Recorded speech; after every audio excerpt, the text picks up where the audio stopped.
భారతాన్ని గురించి మనం మాట్లాడుకోవాలంటే వ్యాస మహర్షి ఆజ్ఞ తీసుకోవాలి.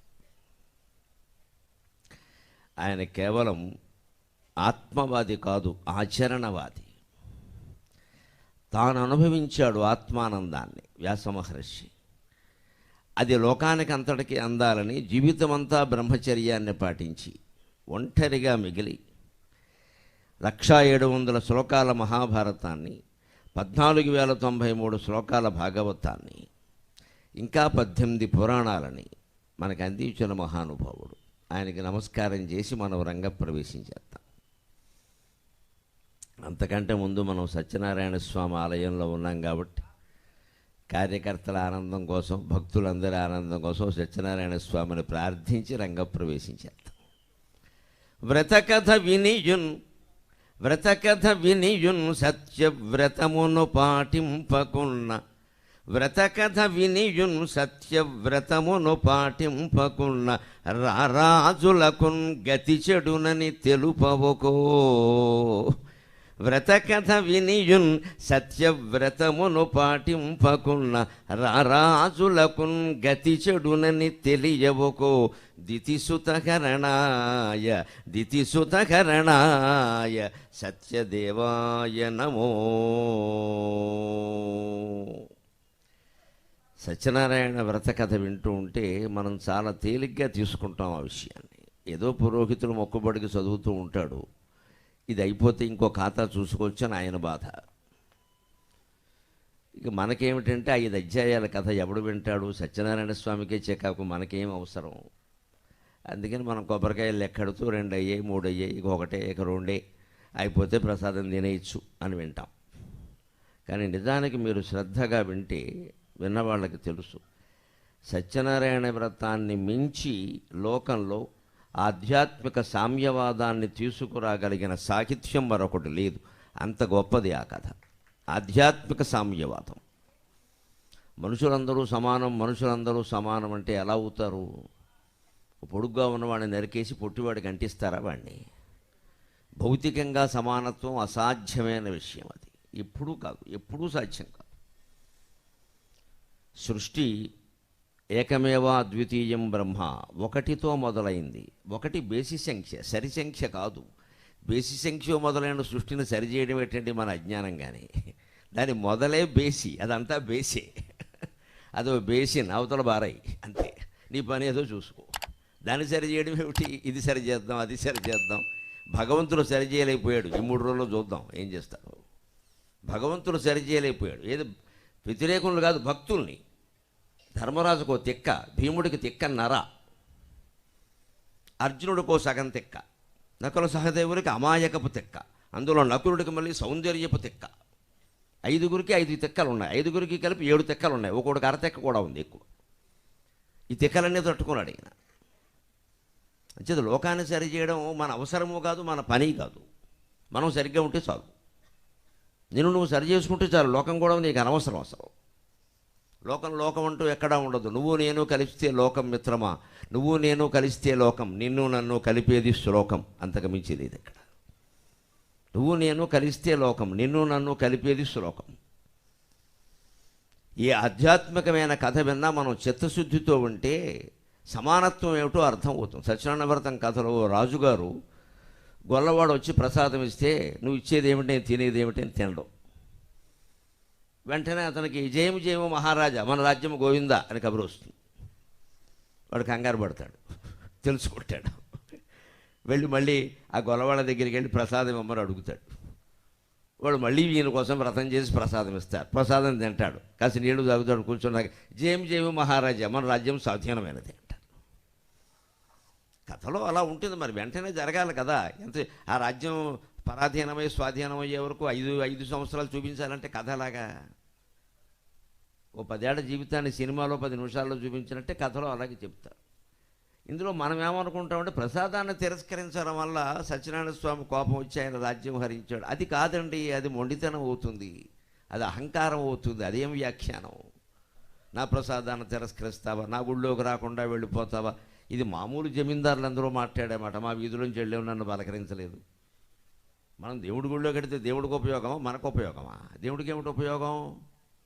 పైగా మనకు అస్తమానం పెడితే ఇబ్బంది. అక్కడ రమాదేవి ఉంది, ఆయన సరసవాడాలని అనుకుంటాడు ఆయన అప్పుడప్పుడు వదిలేయాలి కనీసం. ఆయన భార్య ఆయనకు ఉంది కదా. మనం అస్తమానం వెళ్ళి రాత్రి 1 గంట వరకు దర్శనం చేసి మళ్ళీ 3ంటికి లేపేస్తే మరి నాకు సంసారం ఉందిరా, నేనేం బ్రహ్మచారిని కాదురా అంటాడు ఆయన. దానికి సరదాలు ఉంటాయి కదా, వదిలేయాలి. చేయవలసిన సమయంలోనే ఆచారాలు చేయాలి, కానీ అర్ధరాత్రి వరకు చేస్తే అలాగా. జనం వస్తున్నారు కదా అని. జనం రావడం ముఖ్యం కాదు ఇక్కడ. ఆయన జనార్దనుడు, జనంతో ఆయనకి నిమిత్తం లేదు. గుళ్ళోకి వెళ్ళడం మన కోసం, ఆయన కోసం కాదు కదా. అక్కడ ప్రధాన ఉద్దేశం ఏమిటంటే వ్రతకథ వినుయును సత్యవ్రతమును పాటింపకుండా రారాజులకు గతి చెడును. నువ్వెంత మహారాజువైనా సరే నీ స్థితి పాడవడం ఖాయం. ఎందుకంటే సత్యవ్రతాన్ని పాటించలేదు, సమానత్వాన్ని భావించలేదు. సత్యనారాయణ వ్రతం కథలో అన్ని కులాల వాళ్ళు ఉంటారు చూడండి. బ్రాహ్మణులు ఉంటారు, రాజులు ఉంటారు, షావుకారులు ఉంటారు, గొల్లవాళ్ళు ఉంటారు, కట్టెలు కొట్టేవాడు ఉంటాడు, లేని కులం వాళ్ళు లేడు అందులో. ఎక్కడ ఎవరు భేదం పాటించరు. బ్రాహ్మణుడు వ్రతం చేసి ప్రసాదం కట్టెలు కొట్టేవాడికి పెడతాడు. ఏమిటండి మీ ఇంట్లో అంటే వ్రతం అది మేము కూడా చేసుకోవచ్చు, అందరూ చేసుకోవచ్చు, దానికి ఏముందంటే ఆయన వెంటనే ఈరోజు కట్టెలమ్మగా వచ్చినటువంటి ద్రవ్యంతో నేను వ్రతం చేస్తా అని పెడతాడు. ఆ రోజు 10 రెట్లు వస్తుంది. అది భగవంతుడి దయ. వెంటనే ఆయన వ్రతం చేస్తాడు. అదో షావుకారు గారు చూస్తాడు. సరే, ఆయన కథలో చాలా మేలికలు ఉన్నాయి. చేస్తానడం, చేయకపోవడం, వాయిదా వేయడం, రకరకాల వ్యక్తులు. ఆవిడ చేస్తాను ఉంటుంది, ఈయనేమో వాయిదా వేస్తూ ఉంటాడు. చివరికి ఆవిడ కూతురు కలిసి కూర్చుని వ్రతం చేస్తారు. అప్పుడు కూడా ప్రసాదం మర్చిపోతారు. అప్పుడు కూడా ఈ భర్త అల్లుడు వీరు వేరుగా ఉంటారు. ఇవన్నీ మన కథలో కనపడతాయి. అక్కడ ప్రసాదాన్ని తిరస్కరించడం సమస్య కాదు. గొల్లవాడు ఇచ్చాడు కదా అని తిరస్కరించావు. ఏ కులం వాడిని నువ్వు అవమానించినా సత్యనారాయణ స్వామిని అవమానించినట్టే మనం గుర్తుపెట్టుకోవాలి ఆ విషయం. ఏ కులం వాళ్ళని కులం పేరు మీద అవమానించడానికి వెళ్ళలేదు. దోషం చేస్తే వ్యక్తి దోషం, కులం దోషం ఎలా అవుతుంది? మనకు ఆంధ్రప్రదేశ్లో పెద్ద జబ్బు ఇది. దేశమంతటా ఉంది, ఆంధ్రప్రదేశ్లో నెంబర్ 1 మరీ ఎక్కువ. ఎవడైనా మనకు 10,000 ఎగ్గొడితే ఆ క్యాస్ట్ వాళ్ళు అంతా అంతే అంటాం. వాళ్ళ బుద్ధి. ఎవడైనా అబద్ధం ఆడితే ఆ క్యాస్ట్ వాళ్ళు అంతే అంటాం. అదే మంచి జరిగితే అనరండి, ఆ కులంలో తప్పు పుట్టాడు, వీడు ఒక్కడే పుట్టాడు అంటాడు. నిజానికి మనం మంచి పెంచాలి, చెడు తగ్గించాలి. అంటే ఏదైనా ఒక వ్యక్తి మనకు ఉపకారం చేస్తే ఆ కులం వాళ్ళంతా మంచివాళ్ళు అండి, వాళ్ళు మొదటి నుంచి అలాగే ఉంటారు అంటే వాళ్ళు అంతా సంతోషిస్తారు కదా. మనం అలా అనం, వాళ్ళందరూ ఉండరు, వీడు ఒక్కడే. ఎంత తగ్గించేద్దామా మన సంకుచితమైన మనస్తత్వం. మంచిని వీలైనంత తగ్గించేసేయాలి, చెడును వ్యాప్తి చేసేయాలి. అది ఎవడన్నా ఒక అపకారం మనకి చేస్తే ఆ కులం వాళ్ళందరినీ అంటాం. అది ఏం బుద్ధి? అది స్వామివారికి నచ్చంది. అది ఆ కులం వాడిని ఎందుకు అవమానించావు నువ్వు? గొల్లవాడిని ఎందుకు అవమానించావు? గొల్లవాడైతే ప్రసాదం తినకూడదా, పెట్టకూడదా, వ్రతం చేయకూడదా? అటువంటిది ఏం లేదే. అందుకని సత్యవ్రతము వ్రతకథ వినియును సత్యవ్రతమును పాటింపకున్న రాజులకు గతి చెడునని తెలుపవకో దితిసుతకరణాయ సత్యదేవాయ నమో. దైత్యులు, రాక్షసులు, రకరకాల దుర్బుద్ధులు కలిగిన వాళ్ళని సంహరించడం కోసమే 10 అవతారాలు ఎత్తిన ఓ శ్రీమన్నారాయణమూర్తి, సత్యనారాయణమూర్తి, నీకు నమస్కారం అని స్వామివారికి నమస్కారం చేసి మనం భారతంలో ప్రవేశిస్తూ ఉన్నాం. మునియై ఎవ్వడు యుక్త కర్మధునియై.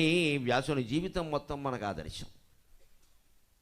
మునియై ఎవ్వడు యుక్త కర్మధునియై ముక్త ఆత్ముడై జ్ఞానియై తన దైనందిన జీవితమున మహాతత్వము దర్శించి దానిని నా జాతికి కృష్ణ భారత కథా నిర్మాతయై వ్రాసి ఇచ్చెను ఆ వ్యాసుదలంతు ముక్తిపథ నిశ్రేణిం పదంబూనగన్. ఇది ఇష్టదైవం అనే కావ్యంలో వ్యాసుడి మీద నేను అలినటువంటి పద్యం. మునియై, ముందు వ్యాసుడిలాగా మనము మనశ్శాంతిగా ఆత్మానందంతో ఉండాలంటే వీలైనంత మౌనంగా ఉండాలి. అనవసరంగా మాట్లాడద్దు, అత్యవసరం అయితే తప్ప మాట్లాడద్దు. పైగా ఆవిడ ఏమందంటే గోవింద ద్వారకావాసిన్, ద్వారకలో ఉన్న గోవింద అంటే ఆవిడని కాపాడతావా, ధర్మరాజుని కాపాడవా? ఎందుకంటే ఈ ధర్మరాజు గారికి సెల్ఫ్ పిటి ఎక్కువ. ఈయన ప్యాకాడేటప్పుడు ఈయనకి దేవుడు గుర్తు రాలేదు, ఓడిపోయినప్పుడు గుర్తొచ్చాడు. మనలాగా ఆయన ప్యాకెట్లోకి దిగేటప్పుడు దేవుడు గుర్తు రాలా, కనీసం దేవుడు దండం పెట్టుకుని ప్యాకెడదాం అనుకోలేదు. మొట్టమొదటి కన్నం వేసేట. వాడి ఐడియా వాడిది, పురాణాలు వాడికి అలా అర్థమయ్యాయి. ఎందుకంటే క్రౌంచ పర్వతానికి బల్లెంతో కన్నం వేశాడు. దొంగలు దొంగతనం చేసే ముందు స్పష్టంగా సుబ్రహ్మణ్య స్వామి ఆలయానికి వెళ్ళి దండం పెట్టుకుని మా దొంగతనం నెరవేరేలా చేయమంటారు. శూద్రకుడు మృత్యుకటిక నాటకంలో ఉంటుంది. వాళ్ళకో దేవుడు ఉన్నాడు. వేశ్యలకు దేవుడు ఉండేవాడమ్మా. మదన గోపాలస్వామి ఆలయం ఉంటుంది వాళ్ళ వాకిట్లో, వాళ్ళు ఆరాధన చేస్తారు. వాళ్ళ పద్ధతులు వాళ్ళకున్నాయి, వాళ్ళ నీతి వాళ్ళకుంది. వాళ్ళు అడ్డగోలుగా ఉండరు, వాళ్ళకు పద్ధతి ఉంది. దొంగలకు కూడా పూర్వం పద్ధతి ఉంది. అమావాస్య నాడే దొంగతనం చేసేవాడు. ఎట్టి పరిస్థితుల్లో మనుషుల్ని చంపేవారు కాదు, మనుషుల్ని గాయపరిచేవారు కాదు. చాలా నైపుణ్యంతో బంగారము, డబ్బు, వస్తువులు మాత్రమే పట్టుకెళ్ళేవారు. వీళ్ళు లేచారంటే పారిపోయేవాడు, వాళ్ళు పారిపోయేవాడు. ఇప్పుడు అలా లేదు. కాలింగ్ బెల్ వచ్చి కొట్టి చంపేస్తున్నాడు ముందు. ఇక్కడ మన్నే సంచి అడుగుతున్నాడు పట్టుకెళ్ళడానికి. వీలైతే శ్రమ పడ్డానికి కాఫీ ఇమ్మని కూడా అడుగుతున్నాడు. బెదిరిపోయి ఇస్తున్నాం. అదే కృతయుగానికి కలియుగానికి తేడా. దొంగతనాలు ఎప్పుడూ ఉన్నాయి. అందుకని ద్వారాలు కాపాడలేదు. ఇంత ఆపదలో ఉన్నాం బావా, నువ్వు రాలేదు, కాపాడలేదంటే ధర్మరాజుతో అంటాడు, నేను ద్వారకలో లేనయ్యా, ఏమనుకోకు. సౌభసాళువుడు అని ఒక రాజు ఉన్నాడు, వాడు మహాగర్విష్ఠి, మా రాజ్యం మీద దాడి చేశాడు. వాడు పెద్ద విమానం మీద తిరుగుతూ ఉంటాడు, వాడిని విమానంలో వెళ్ళి చంపాలి. వాడిని చాలా ఆలస్యమైందయ్యా, ఓ ఏడాది యుద్ధం జరిగింది వాడికి నాకు, అప్పుడే ఇక్కడ ఇవన్నీ జరిగాయి, నేను ఉంటే నీ దగ్గరికి రానా అంటాడు. అక్కడ వ్యాసభారతానికి నీలకంఠ దీక్షితులు గారు వ్యాఖ్యానం రాస్తాడు. నీలకంఠీయ వ్యాఖ్య వ్యాసభారత వ్యాఖ్యలో చాలా గొప్పది. ఆయన అంటాడు, ద్వారకలో లేనంటే అర్థం ద్వారకలో లేను కాదయ్యా, ద్వారక అని ఒక నగరం కాదు, నవద్వారాలు ఉన్న నీ శరీరంలో నన్ను స్మరించలేదు, అందుకే నేను రాలేదని అర్థమయ్యా అని రాస్తాడు. నవద్వారే పురే దేహే పంజరే విహగో అనిలక యత్తిష్టతి తదా ఆశ్చర్యం ప్రయాణే విస్మయకుతః. నవద్వారాలు ఉన్నటువంటి శరీరంలో శరీరం అనే పంజరంలో ప్రాణం అనే చిలక ఉందంటే ఆశ్చర్యంగానే, పోతే ఆశ్చర్యమేముంది అన్నారు సంస్కృతంలో. ఓ చిలకన పంజరంలో పెడితే దానికి ఒక తలుపే ఉంటుంది, ఆ తలుపు మూసేసి ఉంటుంది, ఎప్పుడో తీస్తాం. ఆ ఒక్క తలుపు తీగానే వీడేమనుకుంటాడు, 2 జీడిపప్పు పలుకులు అక్కడ పడుతుంది. నీ జీడిపప్పు అక్కర్లేదు దానికి, నువ్వు వదిలేస్తే బయటికి వెళ్ళి జీడిపప్పు పెట్టి 16 చిరుధాన్యాలన్నీ తింటుంది. నీకెందుకే గొడవ? దాని డ్రై ఫ్రూట్స్ దానికి ఉన్నాయి, నువ్వు పెట్టేది ఏదో మొక్క, ఇక్కడ ఏదో కుళ్ళిపోయిన మొక్క కూడా పెడతాడు వీడు. నీ మొక్క కోసం దానికి స్వేచ్ఛ కావాలి. దాన్ని పంజరంలో పెట్టమని నీకెవడు చెప్పాడు? అసలు నేను పంజరంలో పెడితే నువ్వు ఊరుకుంటావా? మనతో చిలకను పోషిస్తాం. నువ్వేంటి పోషించేది? చిలకలకి ప్రభుత్వం వారు ఉచిత పథకాలు అవసరం లేదు, అవి వాటంతా అవి బతుకుతాయి. ఎందుకంటే చిలకలకు ఓటు హక్కు లేదు కాబట్టి మన వాళ్ళు పెట్టరు. మన పిల్లకలకే ఉన్నాయి, చిలకలకి ఎక్కడ ఉన్నాయి? అందరికీ తలో పథకం పెడతారు. ఇక్కడ చిలకలకు పెట్టమను, ఎవడో పెట్టడు, ఓటు లేదు కదా. అందుకే చిలకల పాపం వాడు తిండేవి సంపాదించుకుంటాయి. నువ్వు మమ్మల్ని వదిలిపెట్టవయ్యా, ఊరికి ఇవ్వాలేంటి? నాకు జీడిపప్పు పెడతానంటావు, బాదం పప్పు పెడతా, ఎవరికి నీకు కావాలి? అదవ పప్పులు మేము సంపాదించుకుంటాం. దేహం అనే పంజరంలో చిక్కినటువంటి ప్రాణం అనే చిలకు కూడా ఎప్పుడు వెళ్ళిపోదామని చూస్తుందండి, మనమే ఆపుతూ ఉంటాం. జీవుడికి ఉండాలని ఉండదు, దేవుడి దగ్గరికి వెళ్ళిపోవాలని ఉంటుంది. వాడు దేవుడి దగ్గర నుంచి వచ్చాడు, ఆ వియోగాన్ని వాడు భరించలేడు. రాధాకృష్ణుల కథ అంతా అదే, మనకు అర్థమై చావదు. కానీ ఏదో స్త్రీ పురుష సంబంధం కింద మాట్లాడతాం, మనకు అర్థం కాదు. జీవుడు దేవుడు మధ్యలో వియోగమే రాధాకృష్ణుల వియోగం, సంయోగం. జయదేవుడి కీర్తనల నిండా ఉన్నది అది. మనం శారీరకంగా ఆలోచిస్తాం ఎంతసేపు. ఆ జీవుడు తపన లోపల, ఆ వేదన ఎప్పుడు బయటికి వెళ్ళిపోదామని చూస్తాడు. అందుకని చెబుతున్నాడు కవి, ఒక చిలుక పంజరంలో పెడితే ఒక తలుపే ఉంటే నువ్వు తలుపు తీసినప్పుడు పారిపోదామని చూస్తోంది కదా. నీకు 9 ద్వారాలు ఉన్నాయి, గమనించుకోండి. Always open, always open, always open. అన్ని మార్గాలు తెరిచే ఉన్నాయి. కళ్ళు మూయలేదా? కళ్ళు తెరవలేదా? చెవులు పడుకున్నాం, కళ్ళు మూసుకోవచ్చు. చెవులు తెరిచే ఉన్నాయిగా, ముక్కు తెరిచే ఉందిగా. కొందరు గుర్రెడుతూ నోరు కూడా తెరుస్తారు భయంకరంగా, మేరు పర్వత గుహలాగా. అందులోంచి పోవచ్చు కదా ప్రాణం. అన్ని అవయవాలు తెరిచే ఉన్నాయి. ఏది మూసామండి? కళ్ళు ఒక్కటే మూసుకున్నాం, అవి కూడా కలలు కంటూనే ఉన్నాయి. అంచేది ఆల్వేస్ ఓపెన్, అన్ని మార్గాలు తెరిచే ఉన్నాయి. ఆల్వేస్ ఓపెన్, 24 గంటలు తెరిచే ఉన్నాయి. ఇదో 24/7 ఆసుపత్రి ఇది. 9 ద్వారాలు ఉన్న దేహంలో ప్రాణం అనే చిలక 9 ద్వారాలు తెరిచి ఉండగా, ఎల్లవేళలా తెరుచుండగా ప్రాణం అనే చిలక ఉందంటే ఆశ్చర్యంగానే, పోతే ఆశ్చర్యం ఏమిటి అన్నాడు. అంచేది ఎవరన్నా బంధువులు కనపడితే మనం బావా బాగున్నావా అనకూడదు, బావా ఇంకా బాగున్నావా అనాలి. ఆ తర్వాత వాడు కొడితే నా పూచి లేదు, శాస్త్రంలో చెప్పింది నేను చెప్పాను. ఓ మాట అనేయండి, వదిలిపో. బావా ఇంకా బాగున్నావా, పోతావేమో అనుకున్నాను అంటే ఎలా ఉంటుందండి? చిక్కగా ఉండదా? కానీ వాస్తవం అది. వాడు ఉండడమే ఆశ్చర్యం, పోవడం ఆశ్చర్యం కాదు. పోవడం మనిషికి సహజ లక్షణం, ఉండడం కృత్రిమ లక్షణం. ఎందుకంటే లోపల జీవుడికి ఉండాలని లేదు. ఏముందని ఉంటాడు ఇక్కడ? ఆ తపన జీవుడు తపన ఉంది. దాన్ని ఒక వాల్మీకి పట్టుకున్నాడు, దాన్ని ఒక వ్యాసుడు పట్టుకున్నాడు. అందుకే నేను ఇంత ఆనందం పొందాను, నా జాతి కూడా పొందాలి కదా అని కృష్ణ కథ రూపంలో భాగవతాన్ని, వ్యాసభారతం రూపంలో పాండవుల కథని మనకు అందించాడు. అటువంటి మహానుభావుడికి నమస్కారం చేస్తున్నాం మనం. ముక్తిపథ నిశ్రేణిన్ పదంబూనగన్, అదే నీలకంఠ దీక్షితులు గారు నీలకంఠ త్రిశితులు అంటాడు. ఏముంది కౌరవ పాండవుల కథలో, ఏమి ఘట్టాలు ఉన్నాయి అసలు, ఇది మహాకావ్యం అయిందంటే వ్యాసుడి వల్ల అయింది అంతే అంటాడు. పారదేశ్యం వృధాదాస్యం పంచానాం ఏకదారత పాండవానామభూత్ కీర్త్యై పారాశర్యమునేర్గిర అంటాడు నీలకంఠ దీక్షితులు గారు. నీలకంఠ త్రిశితులు అద్భుతంగా చెబుతాడు. ఒక్కో మహాకవి చేతుల్లో పడితే ఆ కావ్యం అలా రూపొందుతుంది. లేదా దిక్కుమాలిన కథ ఏముంది ఇందులో. పారదేశ్యం 13 ఏళ్ళు వనవాసం చేశారు. ఏమిటి ఆ కథ, ఏమి సుఖాలు అనుభవించారు. హీరోలు అంటున్న పాండవులు 12 ఏళ్ళు వనవాసం చేశారు. 1 ఏడాది చాకిరీ చేశారు విరాటుడి దగ్గర. ద్రౌపది లాంటి మహారాణి ఆవిడకి జడేస్తూ కూర్చుంది ఇక్కడ. ఆవిడ తిట్లు తిడితే పడుతూ ఇక్కడ. మా తమ్ముడు ఇంటికి వెళ్ళి మద్యం పట్టుకురా అంటే నోరు మూసుకుని సీసా పట్టుకెళ్ళింది ఆవిడ. ఏం కర్మ ఇది. పారదేశ్యం 12 ఏళ్ళు పారదేశ్యమే. అడవులు పడిపోయారు ఇక్కడ. చిన్న పేకాట ఆడిన పాపానికి అది కూడా ఆడింది ఒక్కడు. వనవాసం 6గురికి. ఏమి కథ ఇది, ఏముంది ఇందులో. వృధాదాస్యం, విరాటరాజు దగ్గర వృధాగా దాస్యం చేశారు. ఆయన పాచిక పెట్టి కొట్టాడు ధర్మరాజుని. ధర్మరాజు స్థాయి అదా? ఏమి లేదు, ఉత్తరుడు గెలిచాడు. ఉత్తరుడు కాదండి, బృహన్నలు గెలిచి ఉంటాడు బహుశా. పాపం ఆపుకోలేక ఉత్సాహం. ఈ ధర్మరాజు గారు ఎటువంటి వాడు అంటే చివరి క్షణం వరకు ఆగుతాడు, చివరిలో బదులవుతాడు. ఒక క్షణం ఆగితే గేములో ఈయనే గెలిచేవాడు. యుద్ధంలో కూడా కొన్ని ఘట్టాలంతే. ఈయన చివరిలో ఎప్పుడే బదులవుతూ ఉంటాడు. అంతవరకు ఆగుతాడు ఓపికగా, చాలా శాంత మాటలు చెబుతాడు, ఉన్నట్టుండి రెచ్చిపోతాడు. ఓ పక్క ద్రౌపదీదేవి నన్ను కాపాడండి అని కీచకుడు కాలుతో తన్నితే వచ్చి సభలో పడుకుని నా భర్తలు ఇక్కడే ఉన్నారు చూడొద్దా అని ఆవిడ అంటుంటే అప్పుడు మాట్లాడడం. నువ్వు పెద్ద నాటకాలు ఆడక్కర్లేదు, డ్యాన్సులు ఆడక్కర్లేదు, వెళ్ళిపో అని సహనం బోధిస్తాడు. ఇక్కడ అంతా అయిపోయి ఇంకా ఉత్తరుడు అర్జునుడు వస్తున్నారు అంటే ఇంకొక పూట ఆగచ్చు కదా నోరు మూసుకుని. వాడు ఏమనుకుంటే మనకే. విరాటరాజు పాచికలాడుతూ ఉండగానే జయము మహారాజా, మన ఉత్తర కుమారుడు బృహన్నలతో సహా వస్తున్నాడు, కౌరవులను జయించాడనే. మా ఉత్తర కుమారుని చూశావా ఎంత పరాక్రమంతో. భీష్మద్రోణ కృపాది ధన్వినకరాభేలంబు దుర్యోధన గ్రీష్మాదిత్య పటు ప్రతాప విసరాకీర్ణంబు శస్త్రాస్త్ర జాలోష్మస్ఫార చతుర్విధోజ్వల బలాత్యుగ్రంబు ఉదగ్రధ్వజార్చిష్మత్వా కలితంబు సైన్యము. అటువంటి సైన్యాన్ని మా ఉత్తర కుమారుడు జయించాడంటే అవునయ్యా అని చప్పట్లు కొడితే ప్రమోషన్ ఇస్తారు కదా గవర్నమెంట్ ఆఫీసులో. నీ సొమ్మేం పోయింది. అబ్బాయిని తిన్నగా ఉండక అది కాదు మహారాజా మీరు పొడపడుతున్నారు, వెనకాల బృహన్నల కారణంగా గెలిచి ఉంటాడు. వంకర బుద్ధి కాకపోతే దేనికి ఇది, నాలికి తిన్నగా ఉండక. వాడికి మండింది.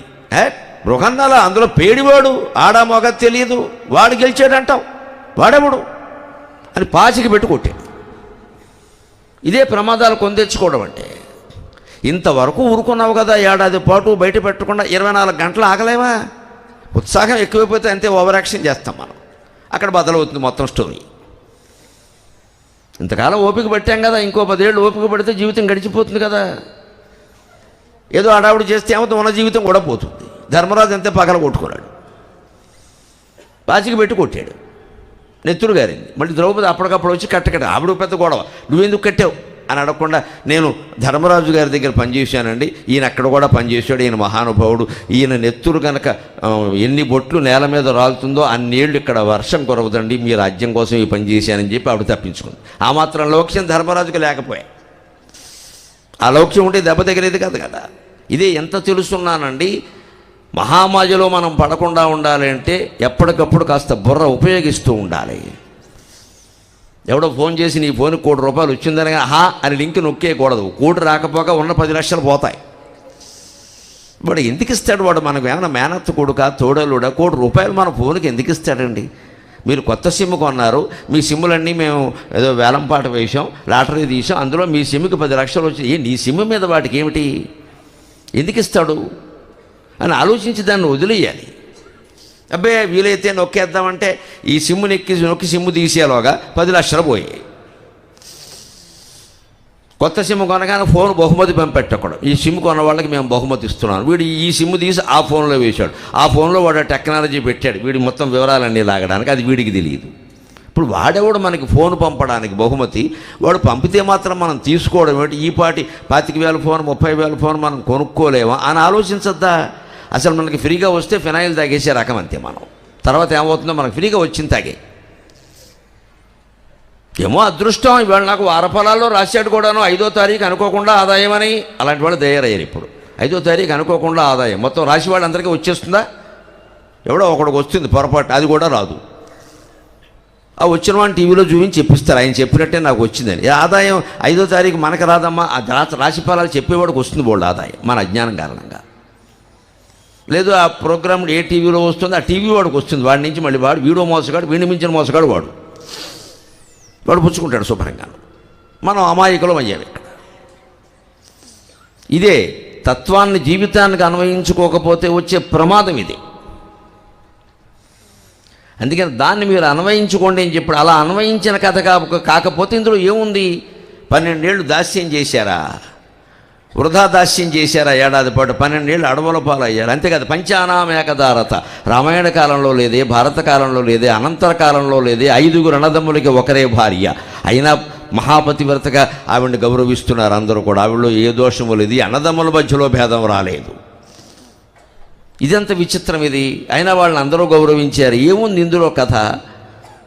అరణ్యవాసం, అజ్ఞాతవాసం, పంచానాం ఏకదారత, 5 ఒకే భార్య. ఇది ఈ పనుల్లో ఉన్నప్పటికీ, ఇలా దాస్యం చేసినప్పటికీ, ఇలా అవమానకరమైన పరిస్థితుల్లో ఉన్న పాండవుల కీర్తి వచ్చింది అంటే వరపరాశర్యము నేర్గిరా వ్యాస మహర్షి రచన వల్ల వచ్చిందండి. ఆ రచన మనం ఈ 3 రోజుల్లో చూస్తాం. వ్యాసభారతం ప్రధానంగా చూసుకుంటాం.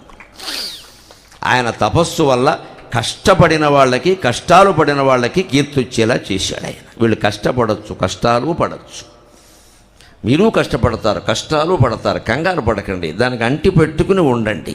దుఃఖాన్ని పంటి బిగువన భరిస్తూనే, స్వామి అరవింద మహర్షి చెబుతాడు ఒక మాట, దుఃఖాన్ని పంటి బిగువన భరిస్తూనే భగవంతుని స్మరించండి, ఆ దుఃఖం సుఖంగా మారుతుంది అంటాడు ఆయన. ఖచ్చితంగా దానికి మందు వేయొద్దు, ఏం చెప్పొద్దు, ఎవరికీ చెప్పొద్దు. పంటి బిగువన భరించండి, నెప్పి భరించినట్టు.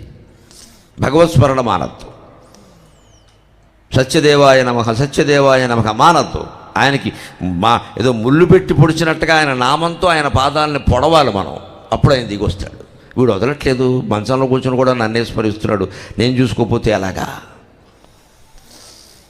అది వ్యాసుని యొక్క ఆదర్శం. వీళ్ళు ఇంత కష్టపడినా వాళ్ళ భగవద్భక్తి ఉండడం వల్ల, జ్ఞాన వైరాగ్యాలు ఉండడం వల్ల విజయం సాధించారయ్యా అన్నారు. అటువంటి మహాభారతంలో కేవలం యుద్ధంలో, ఎందుకంటే భారతం అంతా మొదలుపెట్టామంటే ఈ జన్మకి తెలియదు కదా, ఇది 3 రోజుల్లో యుద్ధం అవడమే కష్టం. 18 రోజుల యుద్ధం, అందులో 14వ రోజు యుద్ధం, అది పెద్ద మొత్తం లవకుశ సినిమా, 2 ఇంటర్వెల్స్ ఉంటాయి. ఆ రోజే ఈయన కరుణ కూడా ఎక్కువ. భగవంతుడి పాత్ర 14వ రోజే చాలా ఎక్కువ. అటువంటి దాంట్లో భగవంతుడు నేరుగా కల్పించుకున్న సందర్భాలు మాత్రమే చూస్తాం మనం. మొత్తం భారత కథ అంతా వస్తుందని మీరు ఊహించకండి. చెప్పడం నాకు సహజంగా, వినడం మీకు వీలు కాదు, అయ్యేది కాదు. నేరుగా భగవంతుడు ఎక్కడెక్కడ కల్పించుకున్నాడు. యుద్ధం వచ్చాక, అది కూడా భారత యుద్ధం ఎప్పుడు మొదలైంది, అనేక రకాల లెక్కలు ఉన్నాయి మనకి. మార్గశిర శుద్ధ ఏకాదశి నాడు మొదలైందని కొందరు తేల్చారు. అందుకే ఆ రోజు మనం గీతా జయంతి కింద జరుపుకుంటాం. గీత చెప్పింది మొదటి యుద్ధం మొదటి రోజే కదా మరి, అందుకని ఆ రోజు మొదలైంది. లేదండి పుష్యమాసం అని కొందరు అన్నారు, ఆశ్వీజ మాసం అని కొందరు అన్నారు, విజయదశమి అని కొందరు అన్నారు. రకరకాల లెక్కలు ఉన్నాయి. కానీ నేను సాగర ఘోషలో భారతంలో ఉండే ఘట్టాలు రాశాను. సాగర ఘోష కావ్యం ప్రపంచ చరిత్ర అంతటినీ వర్ణించే కావ్యం. యావత్ ప్రపంచ చరిత్రలో ఉండే పౌరాణిక, చారిత్రక, మత, తాత్విక, వైజ్ఞానిక, సాంఘిక, సాహిత్య, సాంస్కృతిక అంశాలన్నీ శంకరాచార్య అద్వైతం నేపథ్యంలో వర్ణించేటువంటి కావ్యం అది. 1116 పద్యాలు. అందులో రామాయణ కథ, భారత కథ కూడా ఉంటుంది, సంక్షిప్తంగా ఉంటుంది. అందులో నేను ఖచ్చితంగా చెప్పాను, నేను లెక్క చెబుతాను యుద్ధం ఎప్పుడు మొదలైందో. అది మార్గశిర శుద్ధ ఏకాదశి, పుష్యం, మాఘమండం మన లెక్కలు. అప్పుడు మొదలవలేదు యుద్ధం. ఏనాడా కురు రూపరాక్షసులు ఆ ఇల్లాలినట్లీడ్చిరో, ఏనాడా కురు రూపరాక్షసులు ఆ ఇల్లాలినట్లీడ్చిరో, ఆనాడే యమలోకవాసమునక ఆహ్వానంబులన్ పొందిరి. అప్పుడు మొదలైందయ్యా, లెక్క తేల్చుకోండి అని చెప్పాను. భారత యుద్ధం సభాపర్వంలో మొదలైంది. ఇంటి గుట్టు కాపాడుకుంటూ ప్రశాంతంగా కాపరం చేస్తున్న ఒక ఇల్లాలని సభలోకి ఈడ్చినప్పుడు మొదలైంది కథ. అప్పుడు భీముడు మనస్సులో, అర్జునుడి మనస్సులో యుద్ధం ఖాయం అని నిర్ణయానికి వచ్చారు వాళ్ళు. ఇంకా ధర్మరాజు గారు అప్పటికి రాలా. ఇంకా ఆయన జుట్టు పీకితే కానీ ఆయనకు అర్థం కాదు. బట్ వాళ్ళు నిర్ణయానికి వచ్చేసారు. వీళ్ళు మిగిలిన వాళ్ళు ఎలా ఉన్నా మన ఇద్దరం కలిసి వెళ్ళివాడిని కొట్టేవలసింది. అబ్బాయి ఇంకా అనుమానం లేదు. ఎప్పుడు వస్తుంది అనేదాన్ని వినదానికి ఎప్పుడు వచ్చింది? ద్రౌపదీ వస్త్రాపహరణం జరిగే 14 ఏళ్ళకి వచ్చింది. 12 ఏళ్ళు అరణ్యవాసం అయింది, 1 ఏడాది అజ్ఞాతవాసం అయింది. రాయబారాలు అటు ఇటు మొత్తం భారతదేశం, అమెరికా రాయబారాలు అందరూ తిరగడానికి 1 ఏడాది పట్టింది. ఇది అయ్యాక యుద్ధం వచ్చింది. 14 ఏళ్ళు. అంటే పాండవులు తాము ఎదుర్కొన్న అవమానానికి జవాబు చెప్పడానికి 14 ఏళ్ళు పట్టిందండి. మనం 14 నిమిషాలు ఆకపోతే అలాగా వెంటనే వెళ్ళి కొట్టేద్దామంటే మనమే జైలుకి వెళ్ళిపోతాం. ఇక్కడ జరగదు, అది ఆగాలి. ఆగి ఎప్పుడు జవాబు చెప్పాలో అప్పుడే చెప్పాలి. అందుకని ఏనాడ కురురూప రక్షసులు ఆ ఇల్లాలినట్లీడ్చిరో ఆనాడే యమలోకవాసమునగాహ్వానంబులన్ పొందిరి. ఆ వైనంబుల్ సరియి నృపాధములకై ప్రాణంబులన్ వీడగా సేనావాహినులేమి పాపమునరించెన్ మానవత్వం మీద.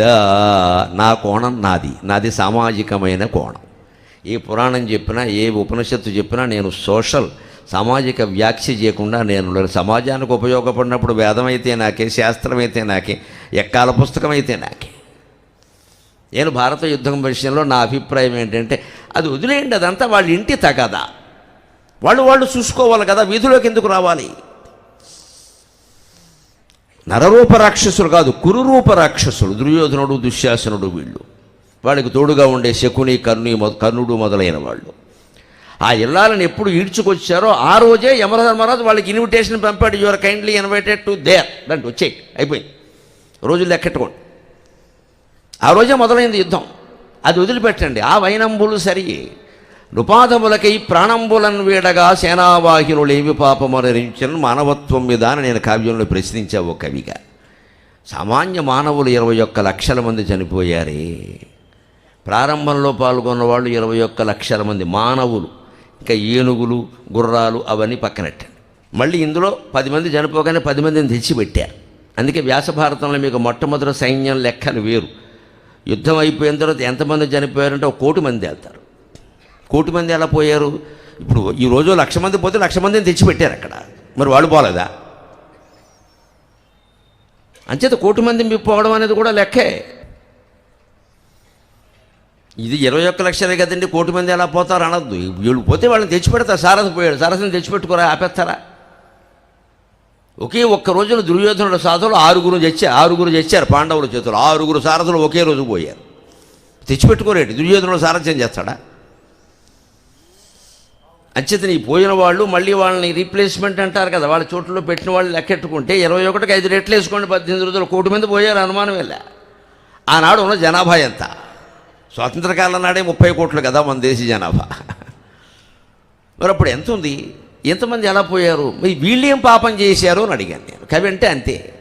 కవి అంటే మహాకవి శ్రీశ్రీ చెబుతాడు, కష్టజీవికి ఇరువైపులా ఉండేవాడు కవి అంటాడు. కష్టజీవి, ఆ మాట రాయండి. ఈ చివర కా ఉంటుంది, ఆ చివరి వీవి ఉంటుంది. కవి అంటే అంతే. కష్టాన్ని వర్ణించేవాడే కవి. సుఖంగా ఉన్నవాడిని మేమెందుకంటే వర్ణించడం? వాడు సుఖంగా ఉన్నాడు, వాళ్ళే అందరూ సుఖంగా ఉండట్లేదు, మా బాధ అది. అంచేత కష్టజీవి అంటే సైనికులు, సామాన్యుడు. వాడెవడో ద్రౌపది చుట్టూ లాగలేదు.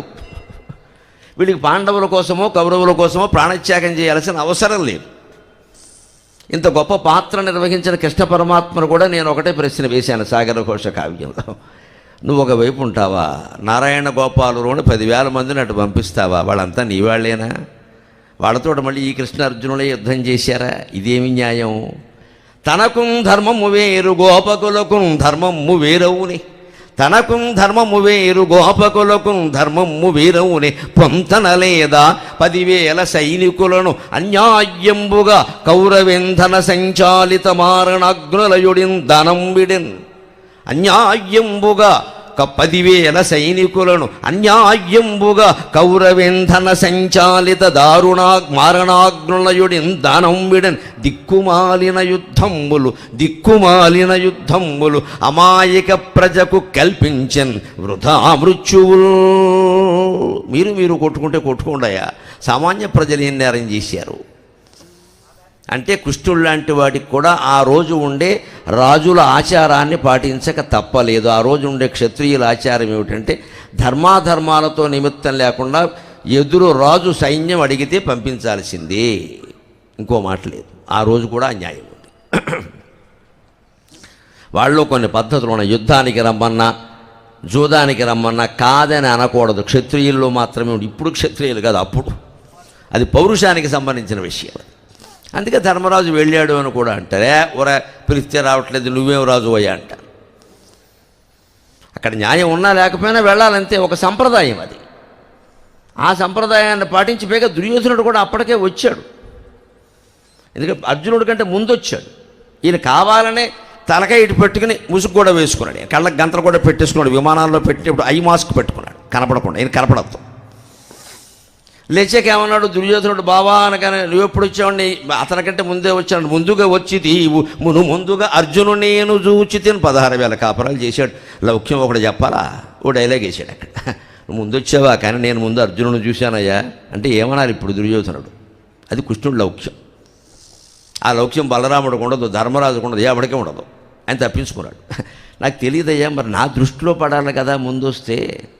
ఎందుకంటే వెధవా నీకు భగవంతుడు అక్కర్లేదురా, నీ తల దగ్గర కూర్చుంటావు వెళ్ళి. వాడు పాదాల దగ్గర కూర్చున్నాడు, నా పాదాల దగ్గర కూర్చుని బాధపడేవాడికి నేను సాయం చేస్తాను, కానీ పొగరుగా నా తల దగ్గర కూర్చున్న వాడికి నేను ఎందుకు సాయం చేస్తాను రా. ఇది భగవాను వాచ, ఇది భగవాను వాచ. భగవంతుడు సాయం కావాలంటే ఆయన పాదాలకేసి చూస్తూ మనం అర్చన చేయాలి, కానీ నెత్తి మీద కాలెట్టి అర్చన చేస్తామా పొగరు కాకపోతే? అది గ్రహించుకున్నాడు ఆయన, ఆ మాత్రం గ్రహించలేడు. అందుకని ఎవరికి సాయం చేయాలో ఆయనకు తెలుసు. అందుకని నువ్వు ముందు వస్తూ రుచి ఉండొచ్చు, నేను ముందు అర్జునుడు చూశాను. సరే దానికి ఏమైనా బంధువులు అంటావా, ఏం తేడా లేదండి. అర్జునుడు బావమరి, దుర్యోధనుడు వియ్యంకుడు. దుర్యోధనుడు కూతురు లక్షణ, ఆవిడని సాంబుడికి ఇచ్చారు. సాంబుడు కృష్ణుడు కొడుకు, అంతే వియ్యంకుడు. బావమరిది అంతా వియ్యంకుడు అంతే కదా. అంటే బంధువులున్న యంశమది పాయక నుంచి సహాయం ఇరువురుంజంతుట పాడి మీకు నై చేసేత సైన్య విభాగము అందు మీకున్ తగుదానిగై కొనుడు అనగానే దుర్యోధనుడు సంబరపడుతున్నాడు. ఇప్పటికి నాకు భాగం కల్పించాడు, ఆయనకి భాగం ఇచ్చాడు, నాకు ఒక్కడికి వచ్చేస్తాడు అనుకున్నాను నేను. అప్పుడు మళ్ళీ చివరిలో ఇంకా పద్యం మిగిలిందిగా ఉత్పలమాల. అందుకని తిరుపతి వెంకటకవి ఇంకో మాట రాశారు, 2 భాగాలు చేశాను నేను. 10,000 మంది నారాయణ గోపాలు ఒకవైపు ఉంటారు, నేను ఒక్కడనే ఒకవైపు ఉంటాను. మీకున్ తగుదానిగై కొనుడు, కానీ ఒక్క విశేషము బావా అన్నాడు. ఏమా విశేషము బావా అంటే కొంప మురిగింది. కోరుట బాలుని గొప్పు ముందుగా అన్నాడు. అర్జునుడు కోరుకోవాలి ముందు అన్నాడు. ఎందుకంటే పొరపాటు దుర్యోధనుడు నువ్వు వీటి రావాలంటాడేమో, చచ్చిపోతాడు ఈయన ఇరుక్కుపోయి. వాడికి ఇష్టం లేదు, ఆయనకి ఇష్టం లేదు ఈయనకి. ఆ ఇష్టం లేని వ్యవహారాల నుంచి మనం ఎలా బయటపడాలి అంటే, మనకి ఏది ఇష్టమో ఆ పని చేసేలా అవకాశం వాడికి ఇవ్వాలి. దానికి వ్యాఖ్యానించాడు. బాలుడు అంటే అవి ఉంటాయి. అప్పటికి అర్జునుడికి పెళ్ళి 16 మంది పుట్టారు ఇక్కడికి. ఒక పెళ్ళి కాదు 3 పెళ్ళిళ్ళు అయ్యాయి. కానీ నీవో స్వతంత్రుడవు, అతడు అస్వతంత్రుడు అన్నాడు. రాజు అయ్యా నువ్వు, నీ నిర్ణయాన్ని ఎవరు కాదన్నారు అక్కడ. కానీ అర్జునుడు ఏమన్నా తేడాగా కొడితే ధర్మరాజు అక్షింతలు వేస్తాడు, భీముడు అక్షింతలు వేస్తాడు. కావాలని నిన్ను పంపిస్తే ఇలా చేస్తావా అంటారు. అంటే అస్వతంత్రుడైన వ్యక్తికి ముందు మనం ప్రాధాన్యం ఇవ్వాలి కదా. స్వతంత్రుడైన వ్యక్తికి నువ్వు ఎలా ఉంటావంటే ఏం మాట్లాడలేకపోయాడు. దుర్యోధనుడు నోరు మోయించడం ధృతరాష్ట్రుడికి, గాంధారుడికి, విదురుడికి, సంజయుడికి సాధ్యం కదా, ఒక శ్రీకృష్ణుడికి సాధ్యమైంది. అది భగవల్లీల అంటే. దుర్మార్గుణ్ణి మనం మార్చొద్దండి, వాడి నుంచి ఎలా తప్పించుకోవాలో చూడాలంతే. దుష్టులకు దూరముగా ఉండము అన్నారు. అందుకని దుష్టులను మార్చుము అనలేదు, మన పని కాదు అది. వాడిని మార్చడం మనకేం పని? దూరంగా ఉండాలి మనం. వాక్కొని ఎంతకాలం వాక్కుంటాడో వాక్కొని, వాడు మాటల వల్ల వాడే పలచన అవుతాడు. మనం ఎందుకు వాడి నోట్లో నోరెట్టాలి? మనకేం పని? దూరంగా ఉండమే. ఉపానన్ ముఖభంగోవా దూరతోవా విసర్జనం. ఎప్పుడు దుష్టులతో పోరాటం ఒకలాగే ఉంటుందిట. కంటకానాం కళానాం చ ద్వివిధైవ ప్రతిక్రియ ఉపానన్ ముఖభంగోవా దురతోవా విసర్జనం. కాల్లో గుచ్చుకున్న ముళ్ళుకైనా దుర్మార్గుడికైనా ఒకటే శిక్ష, ఒకటే పద్ధతి, ట్రీట్మెంట్. ఎటువంటిది అంటే, కొట్టగలిగితే చెప్పు తీసి కొట్టు, అవకాశం లేకపోతే నువ్వు దూరంగా తప్పుకో. కుక్క మురిగింది అని మనం మురుగుతామా? పక్కకి వెళ్ళిపోతాం. మనం మురిగితే మనము కుక్కే అవుతాం. కుక్క మురిగి బాగా మురిగింది అనుకోండి, చివరికి పిచ్చి కుక్కను భావించి ఎవడో కాల్చేస్తాడు, శనిదులిపోతుంది. మురగనవడమే బాగా, మనం జవాబు చెప్పకూడదు. అంటే కుక్కలు మురుగుతాయి, సింహాలు గర్జిస్తాయి, అవి మరగవు కుక్కతో సమానంగా. ఇంకా దుర్యోధనుడు నోరు మోయించాడు. అందుకని ఆయన కూడా ఆనాటి ఆచారాన్ని పాటించి సమాన భాగాలు చేయాల్సి వచ్చింది. 10,000 మంది గోపకులను నాడు పంపించాడు. మరి కవిగా నాకు బాధ అనిపించింది, ఏమిటి పరమాత్మ నువ్వు కూడా ఇలా చేసావు? ఆ నారాయణ గోపాలుని చంపడం అర్జునుడికి చాలా కష్టమైంది. వాళ్ళంతా యాదవులు, చాలా బలమైన వాళ్ళు. యాదవులు చాలా బలవంతులు. వాళ్ళు వాళ్ళ చేతుల్లో చావాలి కానీ ఇంకోళ్ళ చేతుల్లో చావరు వాళ్ళు. అది కృష్ణుడే అన్నాడు ఆ మాట. వాళ్ళు నాడు పంపించాడు. చివరికి సంశప్తకులు అన్నారు వాళ్ళు. సుశర్మ సైన్యం కొంత కలిసింది అందులో. వాళ్ళని చంపడానికి 18వ రోజు కూడా యుద్ధం చేయాల్సి వచ్చింది అర్జునుడు. 18వ రోజు కూడా భీష్ముడు, ద్రోణుడు, కర్ణుడు, శల్యుడు పడిపోయాక కూడా వాళ్ళు మిగిలారు, ఇంకా మేము ఉన్నామని. పైగా ఈ అర్జునుడి వారికి నియమం ఏమిటంటే, ఆయన ఏదో ఒక కర్ణుడితోనో ఎవరితోనో పోరాడదామని వెళుతుంటే ఇక్కడ ఎవడన్నా వచ్చి ఇటు రాబోయా అంటే వెళ్ళిపోతాడు. అదొక నియమం వీరికి. పనికిమాలిన నియమాలు కొన్ని ఉన్నాయి వీళ్ళకి. అసలు నువ్వు లక్ష్యం పెట్టుకుని అటు వెళ్ళాడు. ఇటు ఎవడన్నా ఒక కోడిపుంజు అట్టుకుని వచ్చి కోడిపందాలు ఆడదామంటే ముందు వీడి సంగతి చూస్తాడు. నువ్వు కోడిపందాలు ఆడుతూ కూర్చొని అవతల సమయం అంతా వృధా అయిపోయింది. అందుకే తిక్కశంకర అయ్యనేది. ఈ తిక్కలన్నీ చదువుకుంటూ వచ్చాడు ఆయన. సారథ్యం చేస్తూ వాళ్ళని అలా అట్టుపెట్టు అటు పద, వీడిని ఎట్టుపెట్టు అటు పద. ఎందుకంటే సమయం పార్థ మహాభాగో కాలో నాత్యయతే అంటాడు. 14వ రోజు యుద్ధం చేస్తుంటే ఈయన ద్రోణాచార్యులు ఎదురవుతాడు అర్జునుడికి. గురువు అనే గౌరవం ఒకటి, గురువుతో యుద్ధం చేసి గెలవాలనే సరదా ఒకటి. యుద్ధం చేస్తే గంటన్నర పోయింది, ఇదేమన్నా సినిమాయా అంటాడు ఆయన. ఏంటి గురువుతో యుద్ధం చేస్తావు పని? ఆయన అవుతుందా? ఆయన చేస్తాడు నీ చేతుల్లో. ఎందుకంటే ఆయన చావు దుష్టోద్యముడి చేతుల్లో ఉంది. అదంతా కృష్ణుడికి తెలుసు, అర్జునుడికి తెలియకపోవచ్చు. ఎందుకు ద్రోణాచార్యులతో పెట్టుకుంటావు? నువ్వు గెలవగలవా అని ఏమంటాడు? అర్జున సమయం అయిపోతుంది. అప్పట్లో ఉన్న గడియారం మీద చూపించే సమయం అయిపోతుంది, 4 అయింది, 5:30లోగా సైంధవుని చంపుతాను, నువ్వే నీ ఇష్టం వచ్చినప్పుడు పద్యాలు పాడేవి. ఇక్కడ 6:30 శృతీసి ఎవడు చంపుతాడు? నువ్వు ఇక్కడ ఈ ద్రోణాచార్యులతో ఏమో తాంబూలం, సంభావన, సత్యనారాయణ వ్రతం కథ వింటూ కూర్చుంటావు. ఇక్కడ ఈయన వదిలేయి అంటే ఈయన సలహా విని అర్జునుడు తెలివిగా గురువుకు నమస్కారం చేసి, గురుర్భవాన్ నమే శత్రువు, అయ్యా మీరు గురువులు, నేను మీకు శత్రువును కాదు, మీ చేతిలో ఓడిపోయినా మంచిది, అసలు మిమ్మల్ని గెలవడం 3 లోకాల్లో ఎవరికైనా సాధ్యం అవుతుందా అన్నాడు. గురవః ప్రత్యక్ష స్తుత్యాహ అంటారు. గురువుని ప్రత్యక్షంగానే పొగడొచ్చు. ఆయన చాలా ఆనందిస్తాడు. అందుకని వెంటనే Arjuna gateway of India phone చెప్పాడు అంతేవాడు. ఇది బండి పడగొట్టే విధానం. అంతేగాని ద్రోణాచార్యులతో యుద్ధం చేస్తే 3 రోజులు పడుతుంది, సైంధవుడు చేస్తాడా? ఒక లక్ష్యాన్ని సాధించాలి అనుకున్నప్పుడు ఒక ప్రణాళిక వేసుకోవాలి. ఆ ప్రణాళిక ప్రకారం వెళ్ళాలి. కానీ 6 వరకు లక్ష్యం పెట్టుకుంటే నువ్వు 5 వరకు ఇక్కడ పేకాడుతూ కూర్చుంటే అది ఎలాగా? ఇదంతా మీకు భారత యుద్ధంలో ఉంటుందండి. మన జీవితంలో ఏ పనికి ఎలా పెళ్ళికి కూడా, ఇంట్లో శుభకార్యానికి కూడా ఎలాంటి ప్రణాళిక వేసుకోవాలి. ఒక నెలల్లో అమ్మాయి పెళ్లి ముహూర్తం పెట్టుకున్నాం. ఎంత ఈవెంట్ మేనేజ్మెంట్ ఎవరిని పెట్టినా మన పని చాలా ఉంటుంది కదా. దానికి ఓ నెలల నుంచి ప్రణాళిక వేసుకుని ఈరోజు ఈ పని చేయాలి, ఈరోజు ఈ పని చేయాలని భార్యాభర్త కూర్చుని కాగితం మీద రాసుకుని ఇంచుమించుగా దాని ప్రకారం చేసుకుంటూ పెడితే కొన్ని పనులు ఆగినా కొన్ని పనులు నడుస్తాయి. ఏ రోజుకి ఆ రోజు ప్రశాంతంగా కూడా అమ్మయ్య బాజా భజంత్రుల వాళ్ళకి చెప్పేశాం, పురోహితుల వారికి చెప్పేశాం, డెకరేషన్ వాళ్ళకి చెప్పేశాం, అప్పులు ఉన్న వాళ్ళని ఇప్పుడే అడగద్దని చెప్పేశాం, అయిపోయింది. కొన్ని ఉంటాయి కదా, లేదా అప్పుడు వాడు వచ్చి కూర్చుంటే అలాగా పెళ్లి పందిట్లోకి అప్పులు వాడు వస్తే అల్లుడికి అనుమానం వస్తుంది, ఇంక ఈయన అప్పుల్లో ఉన్నాడో నాకేమిస్తాడు. బాబు నువ్వు ఇప్పుడు రాకు, 16 రోజులు పండగ అయ్యాక రా అని చెప్పాలి. అప్పుడు వచ్చాక ఏమనాలి? చెప్పకర్ర మిగిలే ఇంకేమి ఇవ్వమంటామని చెప్పాలి. ఈ లౌక్యం అంతా ఉంటే కానీ నడవదు ఇది. అందుకని ఆయన విభాగం చేసి పంపిస్తే చివరికి ఆ నారాయణ గోపాలుని చంపడమే కష్టమైంది అర్జునుడికి. మిగిలిన వాళ్ళందరినీ వేసేసాడు. అంటే ఇప్పుడు ఈ కష్టం ఎవరి వల్ల వచ్చింది? కృష్ణుడి వల్ల వచ్చింది. అందుకనే విభాగం చేసేటప్పుడు కృష్ణుడు మాట్లాడిన మాటలే మనకి యుద్ధానికి ప్రారంభం. నిజానికి భగవంతుడి పాత్ర అక్కడ మొదలవుతుంది. అటు 10,000 మంది ఉన్నారయ్యా, నేను ఒక్కడినే ఉంటాను. అర్జున ఇంకొక మాట ముందే చెబుతున్నాను విను. ఆయుధముంధరింపను అనేకగ్గముగానొక పట్ల ఊరకే సాయము చేయువాడ. తిరుపతి వెంకట కవుల పద్యాలు. మీరు అదృష్టవంతులు. గుంటూరులో నేను పాడడం మీరు వినడం మీకు నాకు కూడా అదృష్టం. గుంటూరు అంటేనే పౌరాణిక నాటకాలకి ప్రసిద్ధి. నాటక రంగానికి ఈ క్షేత్రాన్ని మించిన క్షేత్రం లేదు నిజానికి. ఇక్కడ నాటకం అంటే చెవి కోసుకుని కూడా ప్రాణం ఇచ్చేస్తారు. ఆయుధముంధరింపను అనేకగ్గముగా నొక పట్ల ఊరకే సాయము చేయువాడ పెరుసన్ నన్ను పిమ్మట ఎగ్గులాడినన్ దొయిలి యొగ్గుదున్ నిజము తొల్త వచించితి కోరుకొమ్ము నీకెజది ఇష్టమో కడమ ఈతని పాలగు పండునందనా. పద్యం నేను పాడాను. రాగం షణ్ముఖ ఆంజనేయరాజు గారు తీస్తాడు, నాకు తెలియదు. ఆయన అయితే అరగంట రాగం తీస్తాడు. తర్వాత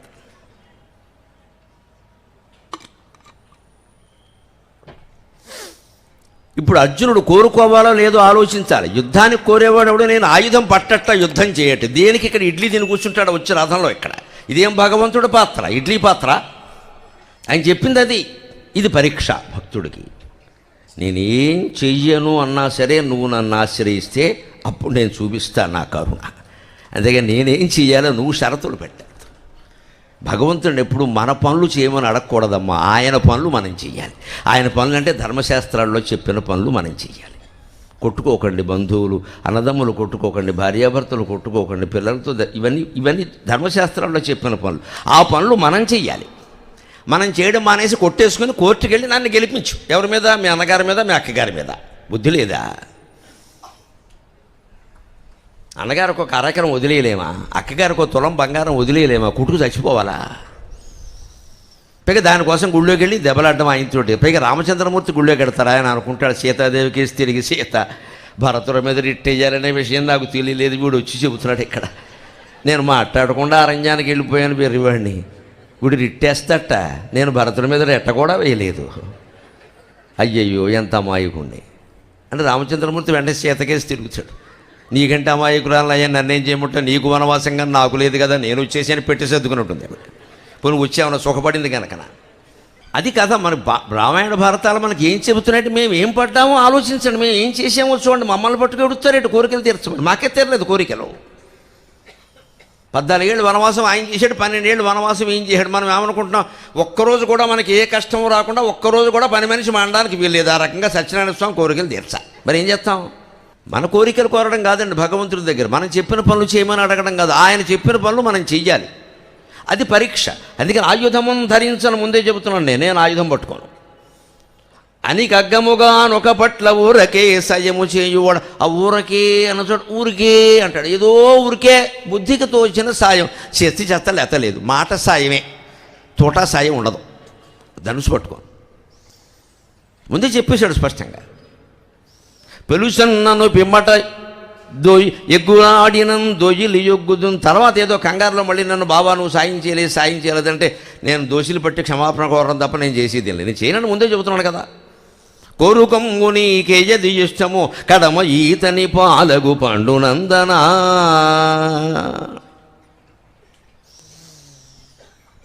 ఎందుకు ఈ మాట చెబుతున్నాడు? ఇక్కడే మనం తిక్కన గారి పద్యం గుర్తు చేసుకోవాలి. భగవంతుడు పాత్ర అంటే, భగవంతుడు పాత్ర నిజానికి ఉద్యోగ పర్వంలో సంజయ రాయబారంలో హెచ్చరికగా మొదలైంది. మీరు ఊరుకున్నా నేను ఊరుకోనయ్యా అని చెప్పాడు భగవంతుడు. మొత్తం సమాజానికి గొప్ప సందేశం ఉంటుంది ఆ పద్యంలో. తిక్కన గారి పద్యం అది. సంజయ రాయబారంలో చెబుతాడు అన్నమాట. ఏమిటయ్యా, ఏమి రాయబారానికి వచ్చావు? వాళ్ళు రాజ్యం ఇచ్చేలా లేరు, కానీ మీరు యుద్ధం చేయకండి నేను చెప్పడానికి వచ్చావు ఇక్కడికి. సంజయ్, నీకున్న తెలివితే ఎట్లా ఎవరికి లేవనుకుంటున్నావా? ఏం ధృతరాష్ట్ర మహారాజు, ఆయన కళ్ళు లేవు కానీ అన్నీ ఉన్నాయి. మా వాళ్ళు వెరివేద వల్ల కనపడుతున్నారు. ఇక్కడ రాజ్యం ఎవరా? ఏం మాట్లాడడానికి వీల్లేదా? ఎందుకంటే వీడు శాంతికాముకులు శాంతిగా ఉంటూ ఉండవాలి, అశాంతిగా ఉన్నవాడు రెచ్చిపోతూ ఉంటాడు. ఏం లోకుగా ఉన్నావా? ఒక్క మాట భీష్మద్రోణులకి గురుకృపా అశ్వత్థామలందరికీ నా మాటగా చెప్పు సంజయ. సారపు ధర్మము విమల సత్యము పాపము చేత బొంకుచే పారము చెందలేక చెడబారినదైన వ్యవస్థ దక్షులెవ్వారలుపేక్ష చేసిరి అది వారల చేటకు గాని ధర్మ నిస్తారకమయ్యు సత్య శుభదాయకమయ్యును దైవముండెడిన్.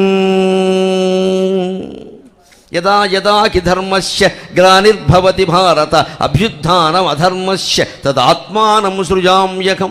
ఆ శ్లోకానికి అనువాదం లాంటి పద్యం ఇది, వ్యాఖ్యానం ఇది, అనువాదం కాదు నిజానికి. తిక్కన గారు రాసిన అద్భుతమైన పద్యం ఇది. ధర్మం చెడిపోతుంది, అధర్మం వృద్ధి చెందుతుంది, సత్యం బలహీనపడింది, అసత్యాలు ప్రచారం అవుతున్నాయి. ఎవడు మాట్లాడ్డా? మనకెందుకేమిటండి? దేశానికి పట్టుకున్న జబ్బు క్యాన్సర్ కంటే గొప్ప జబ్బు మనకెందుకు? మన ఇంటికి మన కొంపకి నిప్పట్టుకునే వరకు మనం చిన్న కామెంట్ పెట్టడానికి కూడా అబ్బో 100 ఆలోచించేస్తాం. మనం కేసు పెట్టేస్తారేమో, కొంపలు అంటుకుపోతాయి. ఇక్కడ నీ అభిప్రాయం నువ్వు చెప్పడానికి చెప్పం, భయం మనకి. దుర్మార్గులు చెప్పేస్తూ ఉంటారు, వాళ్ళు రెచ్చిపోతూ ఉంటారు. కనీసం కర్రేసికి వెళ్ళకపోగా మాట కూడా మాట్లాడడం, వీధిలోకి వెళ్ళి అయ్యో ఆ ఇంట్లో అన్యాయం జరిగింది ఇలా మాట్లాడడం అండి. మనం అసలు మనకెందుకు ఆ వాత ద్వాపర యుగంలో పెట్టాడు కృష్ణుడు. ధర్మం చెడిపోతుంటే, అధర్మం వృద్ధి చెందుతూ ఉంటే, సత్యం బలహీనపడుతుంటే, అసత్యాలు ప్రచారం అవుతుంటే ఎవరు ఊరుకుంటారో వారిని ఆ పాపం కట్టి కొడుపుతుంది. కానీ నేను ఊరుకోనని చెప్పాడు. ధర్మ నిస్తారకమయ్యు సత్య శుభదాయకమయ్యును దైవముండెడిని. మళ్ళీ ఏదో రకంగా ధర్మాన్ని ఉద్ధరిస్తా, సత్యాన్ని కాపాడతా, లేకపోతే నేనెందుకయ్యా అన్నాడు. అదమ్మా భగవంతుడి పాత్ర, అది భగవంతుడి పాత్ర. మన జీవితాల్లో మనమే నీరసించి ఊరుకున్నా ఆయన ఊరుకోడు. ఆయన ఊరుకోకుండా ఉండాలంటే మనం చేయాల్సింది ఒకటే, అంత నీరసంలో కూడా నమ శివాయ నమో నారాయణాయ శ్రీమాత్రే నమః. ఆ పాట 5 అక్షరాలు పలకగలిగే ఓపికేనా లేదా? దానికి ఏమైనా జీవంటోన్ టానిక్ పుచ్చుకోవాలా? హార్లిక్స్ తాగాల, బోర్నవేట తాగాల? అది కూడా చేయలేవా? మనకు రోగం వస్తే అయ్యో కుయ్యో ముర్రు, అయ్యో అనే బదులు అమ్మా అనొచ్చు కదమ్మా, సత్యదేవా అనొచ్చుగా. అబ్బే అయ్యో కుయ్యో హీ, ఈ ఊళ్ళో ఇంతమంది ఉంటే నాకే రోగం రావాలా అంటే ఊళ్ళో వాళ్ళకి ఎవడికొచ్చినా నీకు బాధ లేదు ఇక్కడ. అదే 10 లక్షల లాటరీ వచ్చిందనుకో, ఊళ్ళో ఇంతమంది ఉన్నారు నాకే రావాలా అంటారు. మన అదృష్టం, మన గురుడు 6లో ఉన్నాడు, శిష్యుడు 3లో ఉన్నాడని చెప్తాడు ఇక్కడ.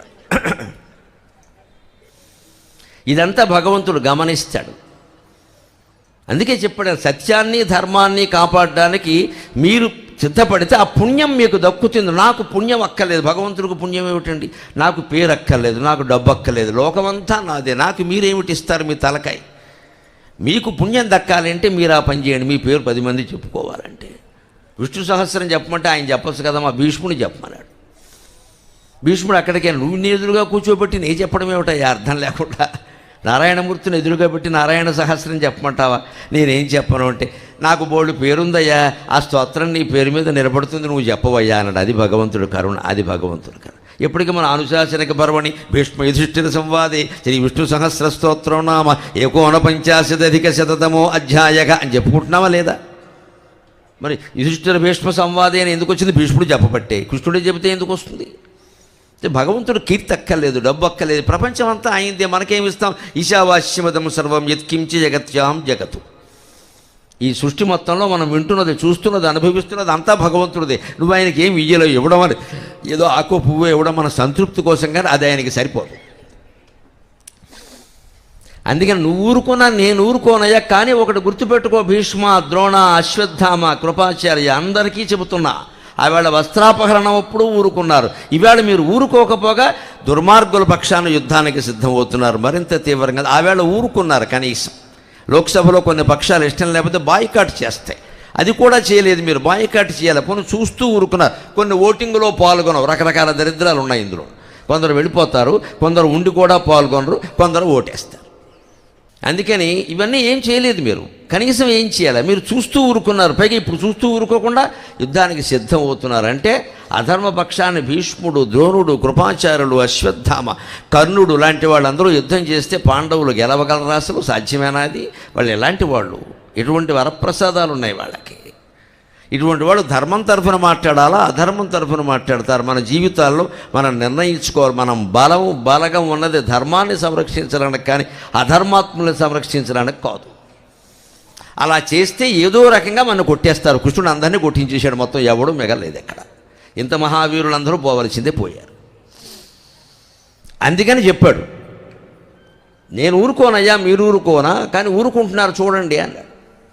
అందుకని ఇక్కడ ప్రతిజ్ఞ చేశాడు, నేను ఆయుధం పట్టను, ఊరికే ఉంటాను, నీ కోరుకో అంటే. అర్జునుడికి ఆనందమైంది, ఆయన ముందే నిర్ణయించుకుని ఉన్నాడు. నాకు అవన్నీ ఆయన ఏం చేస్తాడో చెయ్యడో నాకు అనవసరం, నాతో ఉంటే చాలు. ఇది భక్తుల లక్షణం. నందకుమార, తిరుపతి వెంకట కవుల పద్యం, అద్భుతమైన పద్యం. నందకుమార యుద్ధమున నారథమందు వసింపుమయ్య, మధ్యందిన భానుమండల విధంబున నీదగు కల్మి చేసి, నా చందనమొప్పుగాక రిపు సంతతి తేజము తప్పుగాక, నీవెందును ఆయుధంబుదరికి గమికి ఒప్పుదుగాక కేశవా.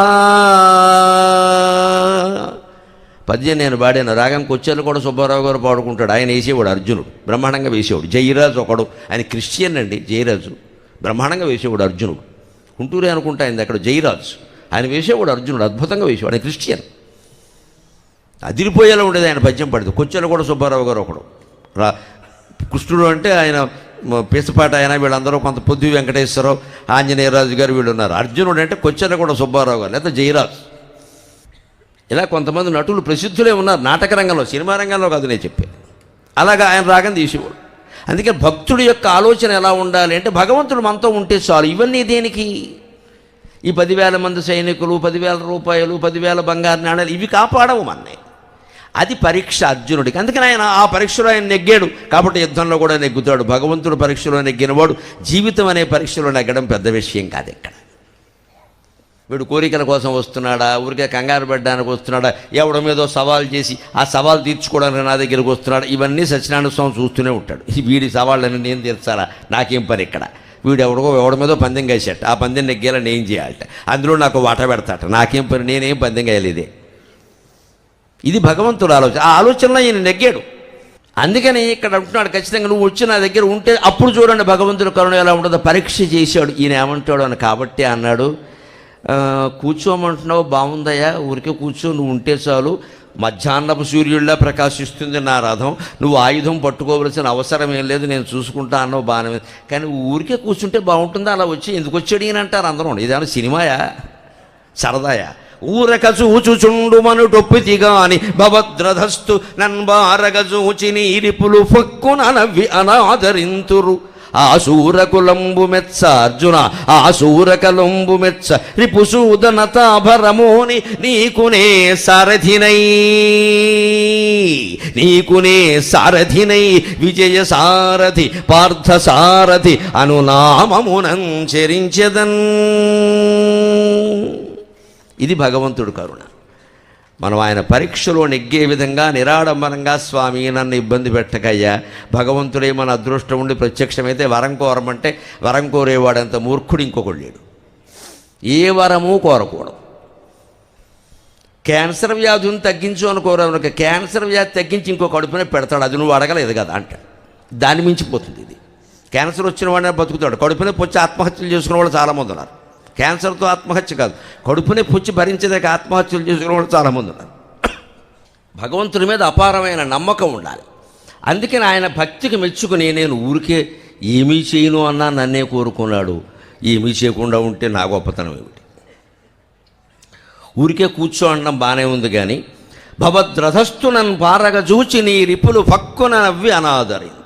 నీ రథంలో ఉన్నటువంటి నన్ను చూసి శత్రువులు ఏమంటారు, కృష్ణుడు ఎందుకు వచ్చాడు ఇక్కడ, ఊరికే కూర్చోడానిక, ఇంటి దగ్గర కూర్చోవచ్చుగా, 16,000 కాపురాలు ఉన్నాయి, మానేసి ఇక్కడ ఎందుకు, ఈయన షూటింగ్ తీస్తాడా అని ఆక్షేపిస్తారు కదయ్యా. అందుకని ఆ శూరకులంబు మెచ్చరి పుసూదనతాభరమోని నీకునే సారథినై. యుద్ధంలో రధికుని పాత్ర ఎంత గొప్పదో సారథి పాత్ర అంత గొప్పది. సారథిని తక్కువ అంచనా వేయడానికి వీల్లేదు. పైగా కర్మ ఏమిటంటే ముందు చచ్చేవాడు సారథి రధికుడు కంటే. రోజుకి 5-6 సారథులు మారారు చాలామందికి, రధికులు మారలేదు. ముందు సారథిని వేసేస్తారు, గుర్రాలను వేసేస్తారు, రథం కూలిపోతుంది, అప్పుడు ఆయన కింద పడిపోతాడు, అప్పుడు వాడిని వేసేస్తారు. పారిపోతే వదిలేస్తారు, కాళ్ళ మీద పడితే వదిలేస్తారు, అలా ఉంటే వేసేస్తారు. అలా క్షణంలో సావును తప్పించుకున్న వాళ్ళు చాలామంది ఉన్నారు, చాలా సందర్భాలు ఉన్నాయి. వ్యాసభారతం 18 పర్వాలు భగవంతుడి దేవల్ల మొత్తం యుద్ధ పర్వాలు సౌప్తిక పర్వంతో కూడా పూర్తిగా చదవగలిగితే యుద్ధ పర్వాలని ఒళ్ళు గగురు పొడిచింది నాకు. ఇన్ని విశేషాలు ఉన్నాయా, ఇన్ని విశేషాలు ఉన్నాయా, ఎప్పుడెప్పుడు చెబుదాం అనుకున్నా. సత్యనారాయణ గారు ఫోన్ చేసి మా దగ్గర 3 రోజులు చెప్పండి అన్నారు. టాపిక్ పెట్టుకోండి, భారత యుద్ధంలో భగవంతుడి పాత్ర అని ఇచ్చాను ఆయనకి. ఈ అంశం మీద ఇదివరకు నేను మాట్లాడలేదు, మళ్ళీ మాట్లాడే పని లేదు, ఇది ఇక్కడే అంతే లెక్క. ఎందుకంటే చదివి ఉన్నాం గ్రంథం, గోళ్ళు గగురు పొడిచింది నాకు ప్రతిరోజు. ఇన్ని విశేషాలు ఉన్నాయి, ఇవి చెప్పాలి కదా. పల్నాటి సీమ యుద్ధానికి క్షేత్రమైన గుంటూరులో చెప్పబోతే ఎక్కడ చెబుతాం యుద్ధం గురించి. అందుకని పల్నాడులోనే చెబుదాం మనం వెళ్ళి అని చెప్పి ఆయన అడగాను. ఇది పెట్టండి, అసలు వినలేదండి బాబు ఈ పేరండి, మీకు ఎందుకు పెట్టండి, నేను చూసుకుంటాను. అందుకని ఇక్కడ ఆయనకి కరుణ కలిగింది. అందుకే వెంటనే ఊరికే కూర్చుంటే ఏం బాగుంటుందయ్యా, నేను సారథ్యం చేస్తాను అన్నాడు. వెంటనే ఈయనకి చాలా ఆనందం మీద, అడగకుండా వచ్చిన వరం ఇది. అంచేత భగవంతుడే ప్రత్యక్షమైతే మనం కోరాల్సింది ఏమొద్దు, నాకు తెలియదు, నన్ను కాపాడు అంతే. ఈ జీవితం సుఖంగా గడిచిపోతూ చాలు, నన్ను కాపాడు అంటే ఆరోగ్యంలోనూ కాపాడుతాడు, ఐశ్వర్యంలోనూ కాపాడుతాడు, అపనిందల్లోనూ కాపాడుతాడు, విజయంలోనూ అపజయంలో అన్నిటా కాపాడుతాడు, బాధల్లోనూ కాపాడుతాడు, సుఖాల్లోనూ కాపాడుతాడు. ఎవరు మంచోలకు వచ్చినా వాళ్ళని రాపాడతాడు, మనని కాపాడుతాడు, అనుమానమే లేదు ఇక్కడ. ఆ కాపాడమని ఒక కోరిక కోరాలి, కానీ దీని నుంచి అది ఇయ్యి, దాని నుంచి ఇది ఇయ్యి అనేదో డాక్టర్ గారు మందులు రాసినట్టుగా తలనొప్పి మందులు వేరు, కడుపు నొప్పి మందులు వేరు అని కోరికలు కోరితే తలనొప్పి తగ్గుతుంది, కడుపు నొప్పి వస్తుంది. ఏం చేస్తావు? అన్నిటికీ ఒకటే కోరిక, చింత తెలిసి మా సర్వరోగ నివారణ. నాకు తెలియదు, నన్ను కాపాడు. నేను గుళ్ళోకి వెళ్ళి అడిగేది అయితే, నాకు తెలియదు, నన్ను కాపాడు. నాకు 2 గంటలు మైకి ఇచ్చాను, నేను వాగుతాను, నువ్వు చూసుకో మిగిలినవన్నీ. చూసుకుంటాడు ఆయన, 30 ఏళ్ళుగా చూసుకుంటాడు. నేను చెప్తాను నాకు వచ్చింది ఏదో, మరి నాకు అది ఏం తెలుసు కనుక నాకు తెలిసిందో చెప్తాను నేను, నువ్వు చూసుకో. ఆ నమ్మకం ఆయన కలగాలి. అందుకని ఇప్పుడు అర్జునుడు చాలా ఆనందంతో సంతోషంగా ఉంటున్నాడు. సారథి ఎంట వేదముల సారము శౌరీ. తిరుపతి వెంకటకవులు ఇలాంటి పద్యాలతో ఊపేశారు ఆంధ్రదేశాన్ని మొత్తం. సారథి ఎంట వేదముల సారము శౌరి తదంగ్రి భక్తి చెన్నారెడు క్రీడిత రథికుడౌనట చిందము విల్లు తేరును వారువముల్ మరింది విజమర్గము సంగిన వంట. చిందము విల్లు తేరును వారువముల్ మరింది విజవర్గము సంగిన వంట. అస్త్ర విస్తార గురులు శివాదులట సంగరమందు ఎవడాగజాలెడిన్. మన జీవితానికి కృష్ణుడిని సారథిగా ఉండమని కోరాలమ్మా. మనం భక్తులమైతే అంతే. నాకేమొద్దు, నా జీవితాన్ని నువ్వు నడిపించు, నీకు అప్పగించాను చాలు. నువ్వు ఏది ఇస్తే అదే ప్రసాదం, నువ్వు దుఃఖం ఇస్తే దుఃఖం, సుఖం ఇస్తే సుఖం, అదే ప్రసాదం. ఏదైనా భగవత్ ప్రసాదాన్ని మనం కాదని అనం కదా. అదే అప్పులు, అదే ఆస్తులు, అదే సంసారం, అదే కష్టాలు, అదే సుఖాలు, అదే అన్నీ అవే ఉంటాయి. ఇంతకంటే నేనే వాడగా. నువ్వు నడిపించు చాలు. నువ్వు ముందుంటే కష్టం కూడా సుఖంగానే ఉంటుంది కదా. ఆ నమ్మకం ఉండాలి. అందుకని వేదముల సారం మొత్తం శ్రీమన్నారాయణమూర్తి కదా. ఇచ్చగించి జగత్సర్వం దృశ్యతే శ్రూయతే పివా అంతర్బహిష్యతత్సర్వం వ్యాప్య నారాయణ స్థితః. లోపల బయట అంతా వ్యాపించింది భగవతత్వమే అయినప్పుడు ఆ భగవంతుడు నాకు సారథిగా ఉంటే అంతకంటే కావలసింది ఏమిటి ఇక్కడ? తదంగ్రి భక్తి చెన్నారెడు క్రీడిత రథికుడవునట. అర్జునుని వినయం భగవంతుడు ఆశించేది అది. శివుణ్ణి గెలిచినటువంటి వాడు, నివాత కవచ కాలకేయుధాన్ని గెలిచిన ఈ అర్జునుడు రథికుడట అనలేదు. ఆ కృష్ణ భక్తితో ఉండే అర్జునుడు యుద్ధం చేస్తాట అని వినయంగా మాట్లాడాడు. దానికి కృష్ణుడు చాలా సంతోషించాడు. గర్వం లేదు మనవాడికి, వినయం ఉంది చాలు, కాపాడు తీరా. చిందము అంటే శంఖం, విల్లు తేరును అంటే రథం, వారువముల్ గుర్రాలు అన్నీ అగ్నిదేవుడు ఇచ్చాడు. పాంచజన్యం అనే శంఖం ఈయనకి, దేవదత్తం అనే శంఖం ఆయనకి. అలాగే అద్భుతమైన రథం. ఈ అమ్ముల పొదులు అన్నీ అగ్నిదేవుడు ఇచ్చినవి. అక్షయమైన అమ్ముల పొదులు అర్జునుడికే ఉన్నాయి, మరెవరికి లేవు. అందులో అర్జునుని వింటి నారి, అది మహత్తరమైంది. అది చెగింది అంటే మళ్ళీ వెంటనే దానంతటదే అడ్డుకుంటుంది. ఆటోమేటిక్ AI ఆర్టిఫిషియల్ ఇంటెలిజెన్స్ పనిచేస్తుంది అక్కడ, కృత్రిమ మేధ. అది అర్జునుడు వింటినారు. మరొక్కడికి మొత్తం యుద్ధ రంగంలో ఇన్ని లక్షల మంది వీరుల్లో మరొకడికి అవకాశం లేదు. కర్ణార్జునుడికి ఇద్దరికి ద్వంద్వ యుద్ధం జరిగినప్పుడు కర్ణుడు అర్జునుడు వింటినారని 25 సార్లు దగ్గొడతాడు. 25 సార్లు తెగినప్పుడల్లా వింటినారు తెగింది కదా, మరో విల్లు అందుకోవాలి కదా, లేకపోతే దీన్ని మళ్ళీ బిగించుకోవాలి కదా. ఈ బిగించేలో వేసేద్దామంటే అప్పటికే అర్జునుడు బాణాన్ని వేస్తున్నాడు. అది బిగిసిపోయింది. అది దేవదత్తమైనటువంటి ధనుస్సు. కర్ణుడుగా యోగం లేదు. ఆయన వింటినార దిగితే మళ్ళీ కింద నుంచి ఇంకో వింటినార, నక్క నరంతో చేస్తారు దాన్ని. ఆ నక్క నరం నారులు ఒక 16 నారులు అక్కడ పెట్టి ఉంటాయి. తీసుకుని కింది నుంచి పైకి బిగించుకోవాలి. ఈ బిగించుకునేలాగా వాడు వేస్తే విడిపోతాడు. అదో సమస్య. అర్జునుడికి ఆ సమస్య లేదు. ఆయన వింటి నారి తెగితే తక్కువన అతుక్కుపోతుంది అంతే. చిందము విల్లు తేరును వరువముల్ మరిన్ దివిజ వర్గము సంగిన వంట. అనేక అస్త్రాలు ఉన్నాయి. వారుణాస్త్రం, వాయవ్యాస్త్రం, గారుడాస్త్రం, పర్వతాస్త్రం, బ్రహ్మాస్త్రం, బ్రహ్మ శిరోనామకాస్త్రం, ఆగ్నేయాస్త్రం అనేకం ఉన్నాయి. ఇవన్నీ ఎవరు ఇచ్చారు? శివుడు మొదలైన వాళ్ళందరూ ఇచ్చినటువంటి అస్త్రాలు. శివుడు ఇచ్చినటువంటి అస్త్రం పనిచేయకుండా ఉంటుందా? ఆయుధం అంటే అలా ఉండాలి. సంగరమందెవడాగజాలెడిన్. అటువంటి వాడిని నేను సంగ్రామంలో ఉంటే ఇంకెవడాగుతాడనే ఉత్సాహం భక్తుడికి కలిగిందంటే భగవంతుడి పాత్ర పడకసీన్లో మొదలైందమ్మా, యుద్ధరంగంలో మొదలవలా. సంగరమందెవడాగజాలెడిన్ అని చెప్పినటువంటి అర్జునుడు ఎక్కడ ఆగాడండి? మొదట ఈయనే ఆగాడు. సేనయోరుభయోర్మధ్యే రథం స్థాపయమేచ్యుత అని అటు 11 అక్షోహిణుల సైన్యం, ఇటు 7 అక్షోహిణుల సైన్యం నిలబడగానే మధ్యలో రథం అట్టి పెట్టి బావా ఓసారి చూద్దాం అందరిని అంటే ఓసారి ఇలా వీడియో తీద్దాం అనుకున్నాడు పాపం. జనాన్ని చూసేసరికి ఆయనకి చెమట్లు పట్టేవారు. గాంధీవం సంసదే హస్తాత్ వక్షీవ పరిదక్ష్యతే వ్యపదుశ్చ శరీరే మే రోమహర్షశ్చిజాయతే. అయిపోయింది. మానవ మనస్తత్వం ఎలా ఉంటుందో చూడండి. పడకసీన్లో చెప్పిన కబుర్లన్నీ ఏమయ్యాయి? పడుకున్నాయండి. ఇంత యుద్ధాన్ని చూసి మన భయపడ్డా? ఉత్తరులాగా భయపడలేదు. అయ్యబాయ్ భీష్ముడా, మట్టి బట్టలతో నేను రోడ్డు మీద ఆడుకుంటూ ఉంటే, మట్టి గుడ్డలతో ఉంటే నా మనవడని తీసుకొచ్చి ఒళ్ళో కూర్చోబెట్టుకున్నాడు. తన బట్టలు మట్టి అవుతాయని కూడా ఆలోచించాలా? అటువంటి భీష్ముడిని నేను చంపాలా? ఇంతకంటే హింస ఉందా?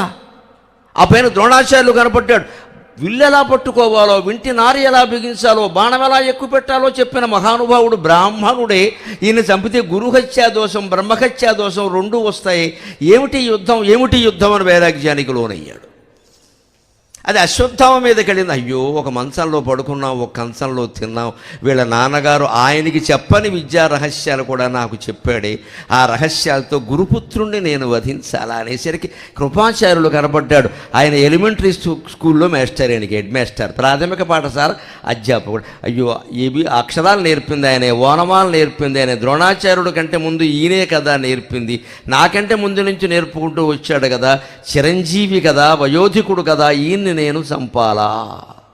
మొత్తం నీరసం వచ్చింది. జీవుడు ఆలోచనలు ఇలా ఉంటాయి, దేవుడు ఆలోచనలు వేరుగా ఉంటాయి. అందుకే దేవుడికి జీవుడికి తేడా ఏమిటంటే, ఎక్కడ పడితే అక్కడ ఉండేవాడు దేవుడు, ఎక్కడ పడితే అక్కడే ఉండేవాడు జీవుడు. అంతే. వీడు ఇక్కడ పడ్డాడు, ఇక్కడే ఉంటాడు. ఇందాక ఎక్కడ పడ్డాడు? సారథి ఎంట వేదముల సారము సౌరి శంకరమందెవడాగజాలడి, అక్కడ పడ్డాడు, అక్కడే ఉన్నాడు. ఇప్పుడు ఎక్కడ పడ్డాడు? అయ్యో, వీళ్ళందరితో యుద్ధం చేయాలా, ఇక్కడే ఉంటాడు. ఇదే జీవుడికి దేవుడికి తేడా. దేవుడు అక్కడ ఒకలాగా ఉన్నాడు, ఇక్కడ ఒకలాగా ఉంటాడు. అంచేది ఎక్కడైనా మనం ఒకలాగా ఉండగలిగితే మనం జీవత్వాన్ని వదిలేసి దైవత్వాన్ని పొందగలుగుతాం, సందేహమే లేదు. ఎక్కడైనా ఒకలాగా ఉండాలి. ఒకప్పుడు ధైర్యం, ఒకప్పుడు నీరసం, ఒకప్పుడు పౌరుషం, ఒకప్పుడు ఆయాసం పనికిరాం. నిందాస్తుతి రెండింటిలోనూ గంభీరమైన చిత్తంతో ఉండి తట్టుకోవాలి. ప్రశంసలను ఎలా తట్టుకున్నావు, విమర్శలను అలాగే తట్టుకోవాలి. మనమేమిటో మనకు తెలుసు, వీడు చెప్పక్కర్లేదు మనం ఎవరనేది. ఆ స్థిరత్వం ఉంటే తట్టుకుంటాడు. స్థితప్రజ్ఞుడు అంటారు అటువంటి వాడిని. వాడికి భగవంతుడు సాయం చేస్తాడు. కానీ జీవుడు ఎలా ఉంటాడు అంటే, అక్కడొకలా ఉన్నాడు పడకసీనలో సహాయానికి వెళ్ళినప్పుడు. తీరా యుద్ధరంగానికి వచ్చేసరికి ఆయనేమో ఆయుధం పట్టుకోనన్నా సరే, ఊరికే కూర్చుంటానన్నా సరే, ఊరికే రావయ్యా అన్నాడు. ఇక్కడ నేను యుద్ధం చేయనంటున్నాడు. ఇప్పుడు నువ్వు చెయ్యవు, నన్ను చెయ్యనవు, ఎవడు చేయాలి? ఎందుకు కోరేవు? ఈయన చెయ్యడు, ఆయన చేయడానికి వీలు లేదు. మరి అప్పుడే బావా అలా అంటే అలాగే, ఎప్పుడైనా అవసరమైతే నేను కొంచెం అడుగుతాను, అత్యవసర పరిస్థితుల్లో నువ్వు యుద్ధం చేయాలి, ఓ మాట అనొచ్చు కదా. అమ్మ ధైర్యం అనలేదు, బెబ్బే అక్కర్లేదు రమ్మన్నాడు. సారథ్యం చేస్తాను కూడా ఆయనే అన్నాడు, ఈయన అడగలేదు. అక్కడేమో అన్ని అవకాశాలు నాకు ఇస్తావా, తీరా సమయం వచ్చేసరికి తప్పుకుంటావా? జీవుడు వేషాలు ఇలాగే ఉంటాయండి. ముందు చాలా గొప్పలు చెబుతాం, మనం అవసరం వచ్చేసరికి తప్పుకుంటాం. ఇక్కడ తప్పుకున్నాడు.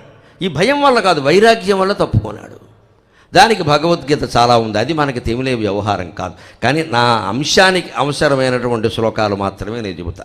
ఆయన చెప్పాడు 8వ అధ్యాయంలో అక్షర పరబ్రహ్మ యోగంలో చెబుతాడు, అర్జున భయపడను వద్దు, బాధపడను వద్దు, తస్మాత్ సర్వేషు కాలేషు మామనుస్మర యుధ్యచ మయ్యర్పిత మనోబుద్ధి మామే వైష్యసి అసంశయక. ఇది భగవంతుడు పాత్ర. డీలు పడిన వాడిని మళ్ళీ కోలుకునేలా చేసి నిలబెట్టాడమ్మా, అది భగవంతుడు పాత్ర. ఇవాళ మన ఇళ్లలో యువతరం చాలామంది పరీక్షల ఒత్తిడి వల్ల, ఉద్యోగాల ఒత్తిడి వల్ల, తర్వాత సంసారాల్లో ఒత్తిడి వల్ల రకరకాల ఇబ్బందులకు గురవుతున్నారు. వాళ్ళకి చెప్పాలి, 4 మంచి మాటలు చెప్పాలి. కౌన్సిలింగ్ అంటే అదే, బయటవాడు కాదు. తల్లి తండ్రిని మించి కౌన్సిలింగ్ చేయగలిగిన వాళ్ళు ఎవరూ ఉండరు. లోకంలో ఒక మాట ఉంటుంది, గమనించండి. వీడు బ్రహ్మదేవుడు చెప్పినా వినడు అంటారు కదా. నాకు చాలాసార్లు అనుమానం, బ్రహ్మదేవుడు ఏమైనా కౌన్సిలింగ్ సెంటర్ పెట్టాడా అని. ఈ మాట ఏమిటి? ఈ చెప్పడంలో బ్రహ్మదేవుడికి ఏమైనా గొప్ప పాత్ర ఉందా? విష్ణువు అనొచ్చు కదా, శివుడు అనొచ్చు కదా, దత్తాత్రేయ స్వామి అనొచ్చు కదా అనరు. వీడు బ్రహ్మదేవుడు చెప్పినా వినడండి. అదేమిటిది? బ్రహ్మదేవుడికి అందరికీ చెప్పడం పనే? బ్రహ్మదేవుడు సృష్టికర్త, మొత్తం సృష్టికి ఆయన కర్త. సృష్టికర్త చెప్పినా వినడు అంటే సాధారణంగా ఎవరో లోకంలో ఎవరి మాట వినని వాళ్ళు తల్లిదండ్రుల మాట వింటారు. ఎందుకంటే వాళ్ళు వింటారని కాదు, వాళ్ళకి ఎలా చెప్పాలో వీళ్ళకి తెలుసు. వీళ్ళు రక్తం పంచుకుని పుట్టారు.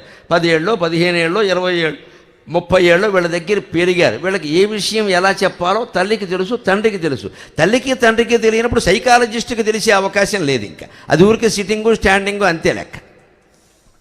4 సిట్టింగులు 3 స్టాండింగులు. You should change your mindset. అది చేతనైతే నీ దగ్గరికి ఎందుకు వస్తాం? బయట వాళ్ళు ఎలా చెప్తారండి, మనం చెప్పాలి. కానీ నిజానికి ఆ సైకాలజిస్టుల దగ్గరికి తల్లిదండ్రులు వెళ్ళాలి, పిల్లలు కాదు. వాళ్ళ దగ్గర నేర్చుకుని వాళ్ళకి వీళ్ళు చెప్తారు, అప్పుడు బాగుంటారు. పిల్లల్ని పంపిస్తాం మనం, కాదు చెప్పండి, నేను 1000 రూపాయలు కట్టాడు. ఇక్కడ డబ్బులు అందరికీ లోకుగా ఉన్నాయి. ఆయన ఏదో 14,000 వసూలు చేస్తాడు, చెప్తాడు కొంచెం చేంజ్ రావాలండి మీ వాళ్ళు. రాకే కదా నీకు 4,000 కట్టా. అంటే సైకాలజిస్టుల దగ్గరికి వెళ్ళవలసింది పెద్దవాళ్ళు, పిల్లలు కాదండి. ఎలా చెప్పాలో వాళ్ళు చెప్తారు. చెప్పవలసింది మనమే. నీ కొడుకు నువ్వు చెప్తే వినడా, నేను చెప్తే వింటాడు. అక్కడ ఎలా వింటాడు?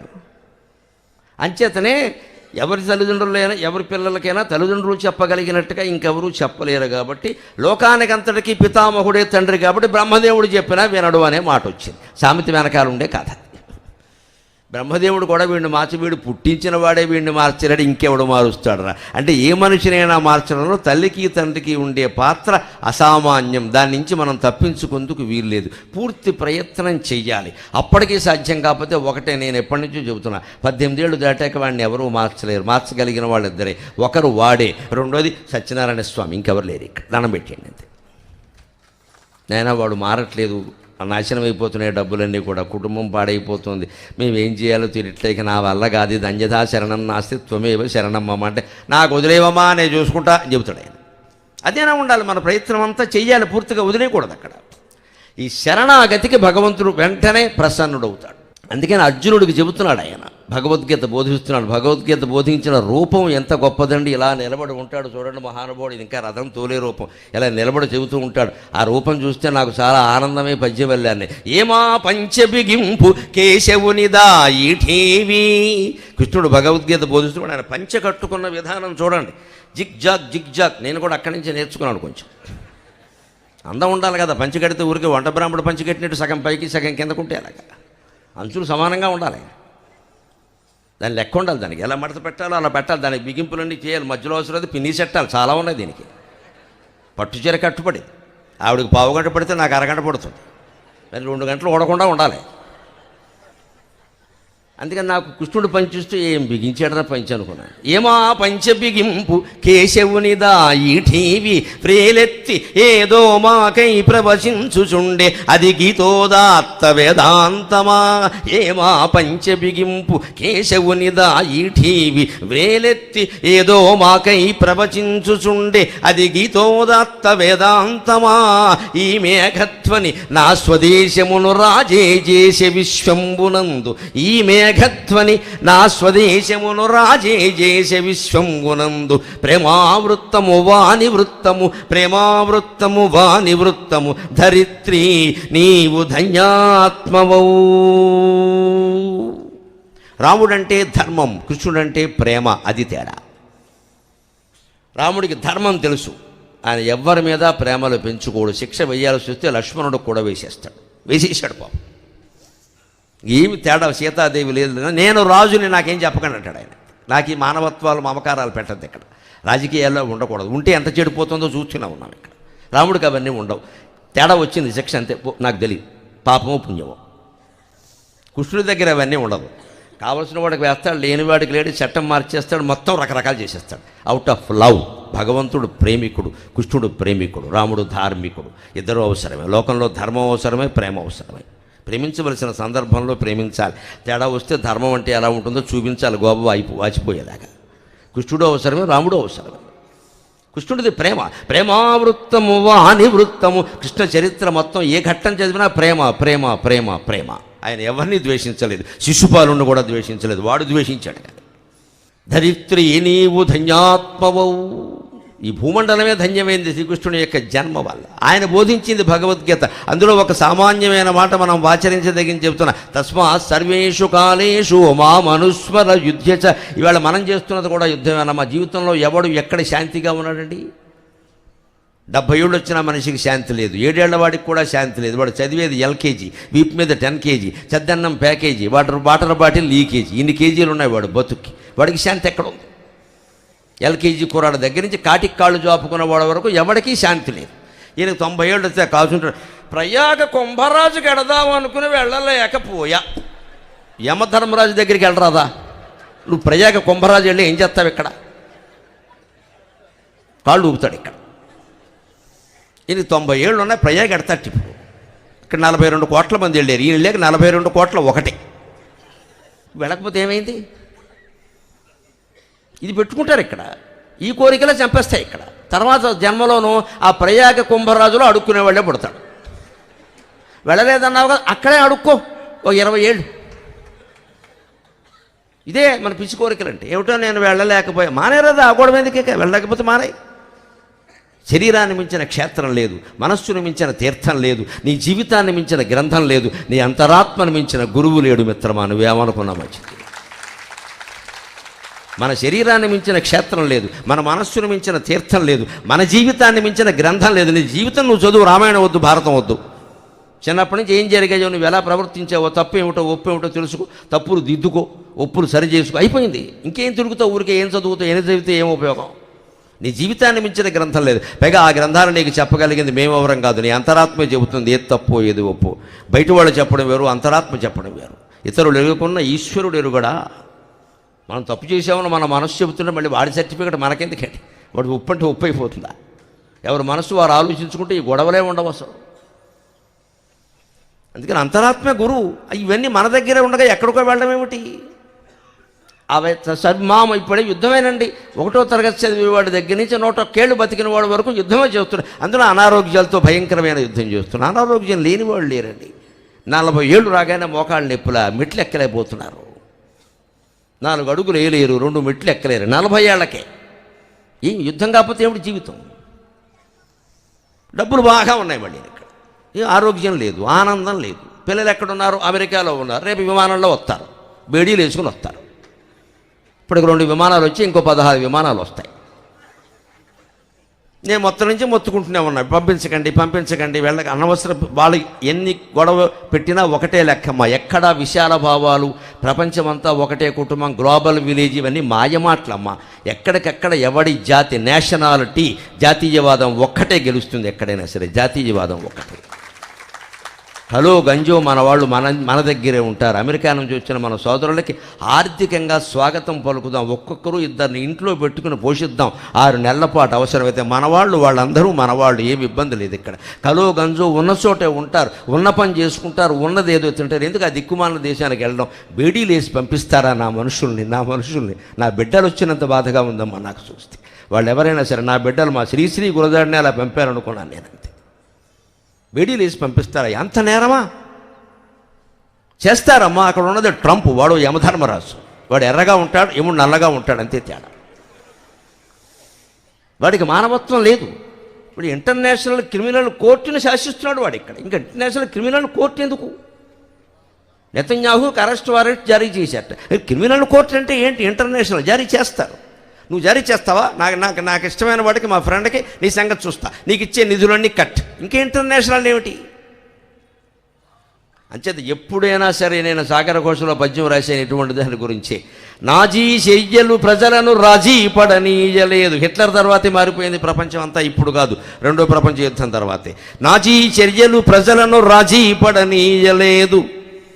ఏ రాజీ భ్రమలవి తొలగన్ ఏ జాతులకా జాతులలో జాతీయత స్థిరమగు రూపమునందెన్. నాజీ చర్యల తర్వాత ప్రపంచంలో ఏ జాతి వాడు ఇంకో జాతి వాడిని నమ్మడానికి వీలు లేదండి. మనకి మిత్రుడైనా శత్రువైనా బంధువైనా మన భారతీయులేనమ్మా. విదేశీయులు ఎవరు మనకి ఏం కాలేరు, వాళ్ళు ఏం చెయ్యలేరు. వాళ్ళకి మనం చేయడం కూడా అనవసరం. ఈ గ్లోబల్ విలేజ్ మాట అంత తప్పుడు మాట ఇంకోటి లేదు అసలు. ఎందుకు అవ్వాలి గ్లోబల్ విలేజ్ అంతా? మన విలేజ్లో దిక్కు లేకుండా పోయింది. విలేజ్లో దుకాణాల్లో మనం ఏమీ కొనం, స్పెన్సర్లో కొంటాం పట్టుకెళ్ళి. అక్కడ విలేజ్లో షావుకారి గారు ఏమయ్యాడు పాపం, అప్పుల పాలు అయ్యాడు. మన కోసం ఎక్కడి నుంచో ఈ గ్రామంలో అమ్ముతూ ఉంటాడు ఆయన. ఆయనకి దుకాణం దిక్కు లేకుండా పోయింది. ఆయన దగ్గర కొనేవాళ్ళు లేరు. గ్లోబల్ విలేజ్ వల్ల ఎవడు సుఖపడ్డాడు? ఇవన్నీ పెద్ద పెద్ద రాజ్యాల వాళ్ళందరూ దోచుకోవడానికి పనికొస్తాయి, కానీ ఏమి సుఖాన్ని శాంతిని ఇయ్యవి. ఎప్పుడు జాతీయవాదమే. మన బంధువులనో, మన కులమనో, మన మతమనో, మన ప్రాంతమనో ఇదే కాస్త మన వాళ్ళు కాపాడుతారు ఏదో రకంగా పిలిస్తే. నేను గుంటూరు వాడు, మీది తెనాలి మాది తెనాలంటే ఏదో కలుపుతాడు ఇక్కడ. మీది అమెరికా మాది ఇండియా అంటే ఏం కలుస్తుంది ఇక్కడ? ఏదో ఒక అనుబంధం ఉండాలి కదా. ఆ జాతీయతే నిలబడుతుంది ఖచ్చితంగా. అందుకే ఇవన్నీ జాతీయవాద కావ్యాలే. మనం పిల్లలకి నేర్పవలసింది దైవభక్తితో పాటుగా దేశభక్తి.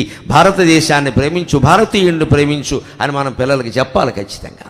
మన ఇంట్లో పెట్టుకుని పోషించుకుంటామండి వచ్చేవాళ్ళందరినీ. ఆ మాత్రం 6 నెలలు తిండి పెట్టలేమా? మనవాళ్ళు కదా వాళ్ళందరూ. ఆ భావం ఉండాలి ఖచ్చితంగా. అందుకని చెబుతున్నాడు, జీవితం అంతా యుద్ధమేనయ్యా, కానీ యుద్ధంలో గెలవాలంటే మా మనుస్మరా యుద్ధ, నన్ను స్మరించు, యుద్ధం చెయ్యి. ఎప్పుడూ మనం యుద్ధం చేస్తూనే ఉండాలి. పోరాటం, కోర్టు పోరాటం కావచ్చు, వీధి పోరాటం, ఏదైనా కానివ్వండి. ఇంట్లో వదులాట అనే మాట అనాలి తప్పదు. అనకపోతే కొన్ని పనులు అవ్వవు. మందలించాల్సిన చోట మందలించకపోతే పనులు అవ్వండి. కోపడతాడు, పని జరగలేదు వాడు కోపడతాడు. కాసేపు పడాల్సిందే. కోపిచ్చువాడు అనుకోని అదో సర్టిఫికెట్ వదిలి, పని జరిగిందా లేదా? కోప్పడకపోతే కొన్ని పనులు జరగవు. కోప్పడాలి. అక్కడ ఒకటి, ఆ కోపం మనస్సులో ఉండకూడదు. రాముడే లెక్క, రాముడికి కోపం రాదు, ఆయన తెచ్చుకుంటాడు. తెచ్చుకుని మళ్ళీ పంపేస్తాడు. వేసవకాలంలో మరకత్తి పెట్టి లేదనుకోండి, ఇంట్లో ఏం చేస్తాం, ఉన్నవాడి ఇంట్లో తెచ్చుకుంటాం ఆవకాయ పెట్టడానికి, మాకాయ పెట్టడానికి. తెచ్చుకున్నాక ఏం చేస్తాం, వాడు ఊరుకుంటాడా, మన్నాడు పట్టుకెళ్ళి ఇచ్చేస్తాం. ఆ మరకత్తి పెట్టి తెచ్చుకున్నట్టే కోపం తెచ్చుకోవాలి, మళ్ళీ ఇచ్చేయాలి. కోపం ఉండకూడదు మనలో, అవసరానికి తెచ్చుకోవాలి. ఓ డ్రామా ఆడేయాలి, ఓ డైలాగ్ వేసేయాలి, డ్యామ్ డూమ్ అనాలి, అంతే. మనకి బీపీ రాకుండా చూసుకోవాలి, వాడికి రావాలి.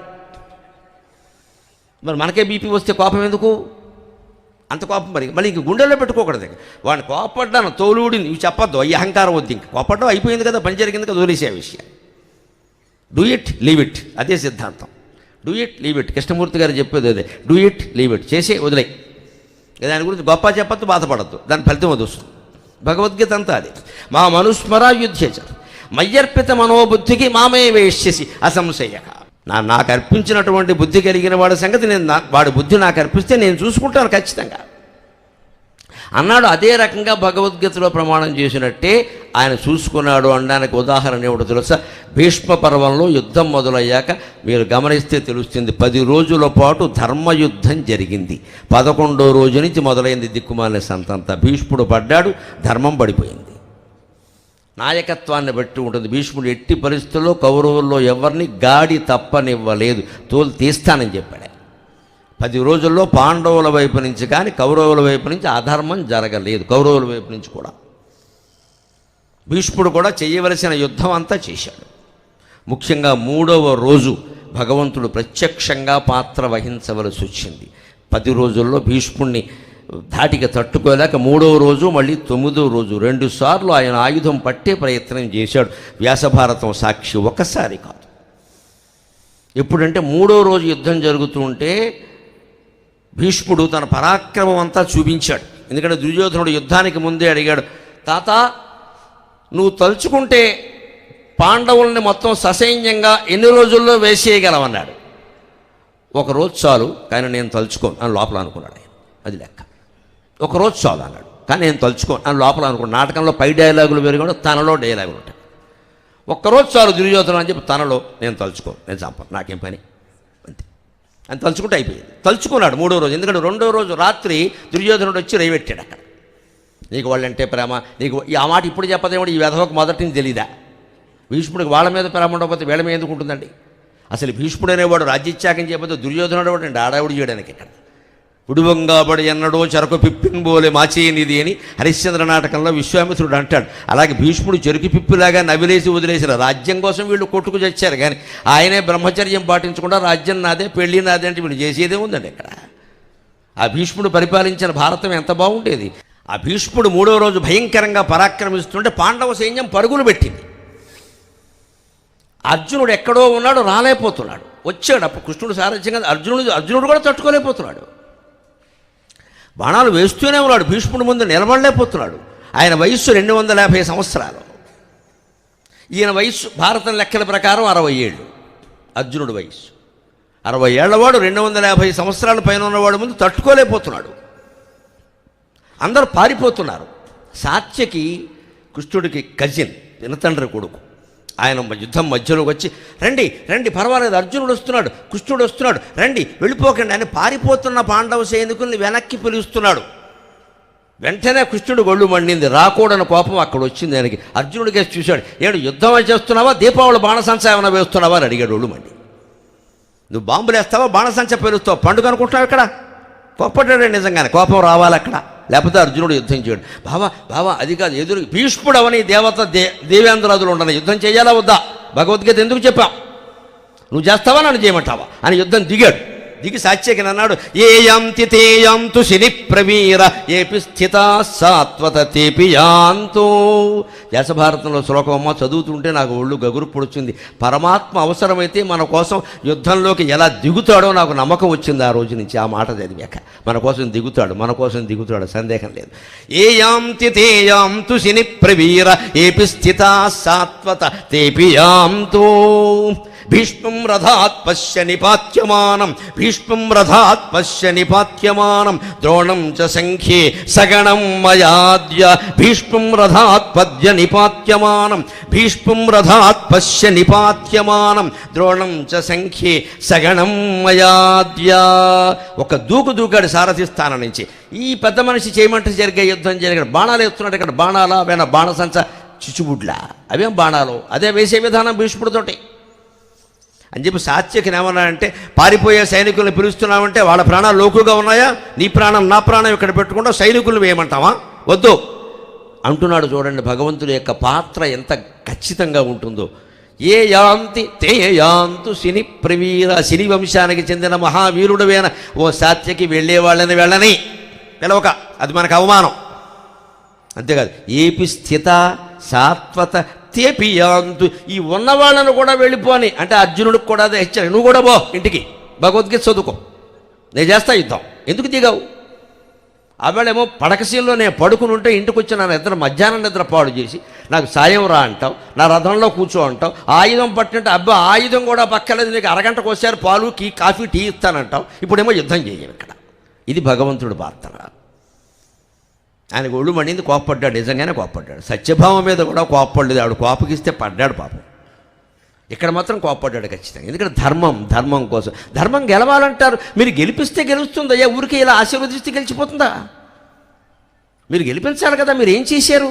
భీష్ముడితో యుద్ధం చేసే విధానం వేరు, అభిమన్యుడితో యుద్ధం చేసే విధానం వేరు, దుర్యోధనుడితో యుద్ధం చేసే విధానం వేరు. అది నీకు తెలియదా అర్జున? ఏం నేర్చుకున్నావు ద్రోణాచార్యుల దగ్గర? భీష్ముడి మీద వేసే బాణాలు ఇవే. అందుకని ఏ యాంతి తే యాంతు శని ప్రవీర, వెళ్ళే వాళ్ళని వెళ్ళని, ఏపి స్థిత సాత్వత తేపి యాంతి, ఈ ఉన్న వాళ్ళని కూడా పొమ్మను, ఎవడక్కర్లేదు. ఇప్పుడు చూడు నేనేం చేస్తాను. భీష్మం రథాత్ పశ్య నిపాత్యమానం, ఉన్నట్టుండి నేను ఇక్కడే నేల మీద నిలబడి భీష్ముడిని కింద పడేస్తా రథం మించి.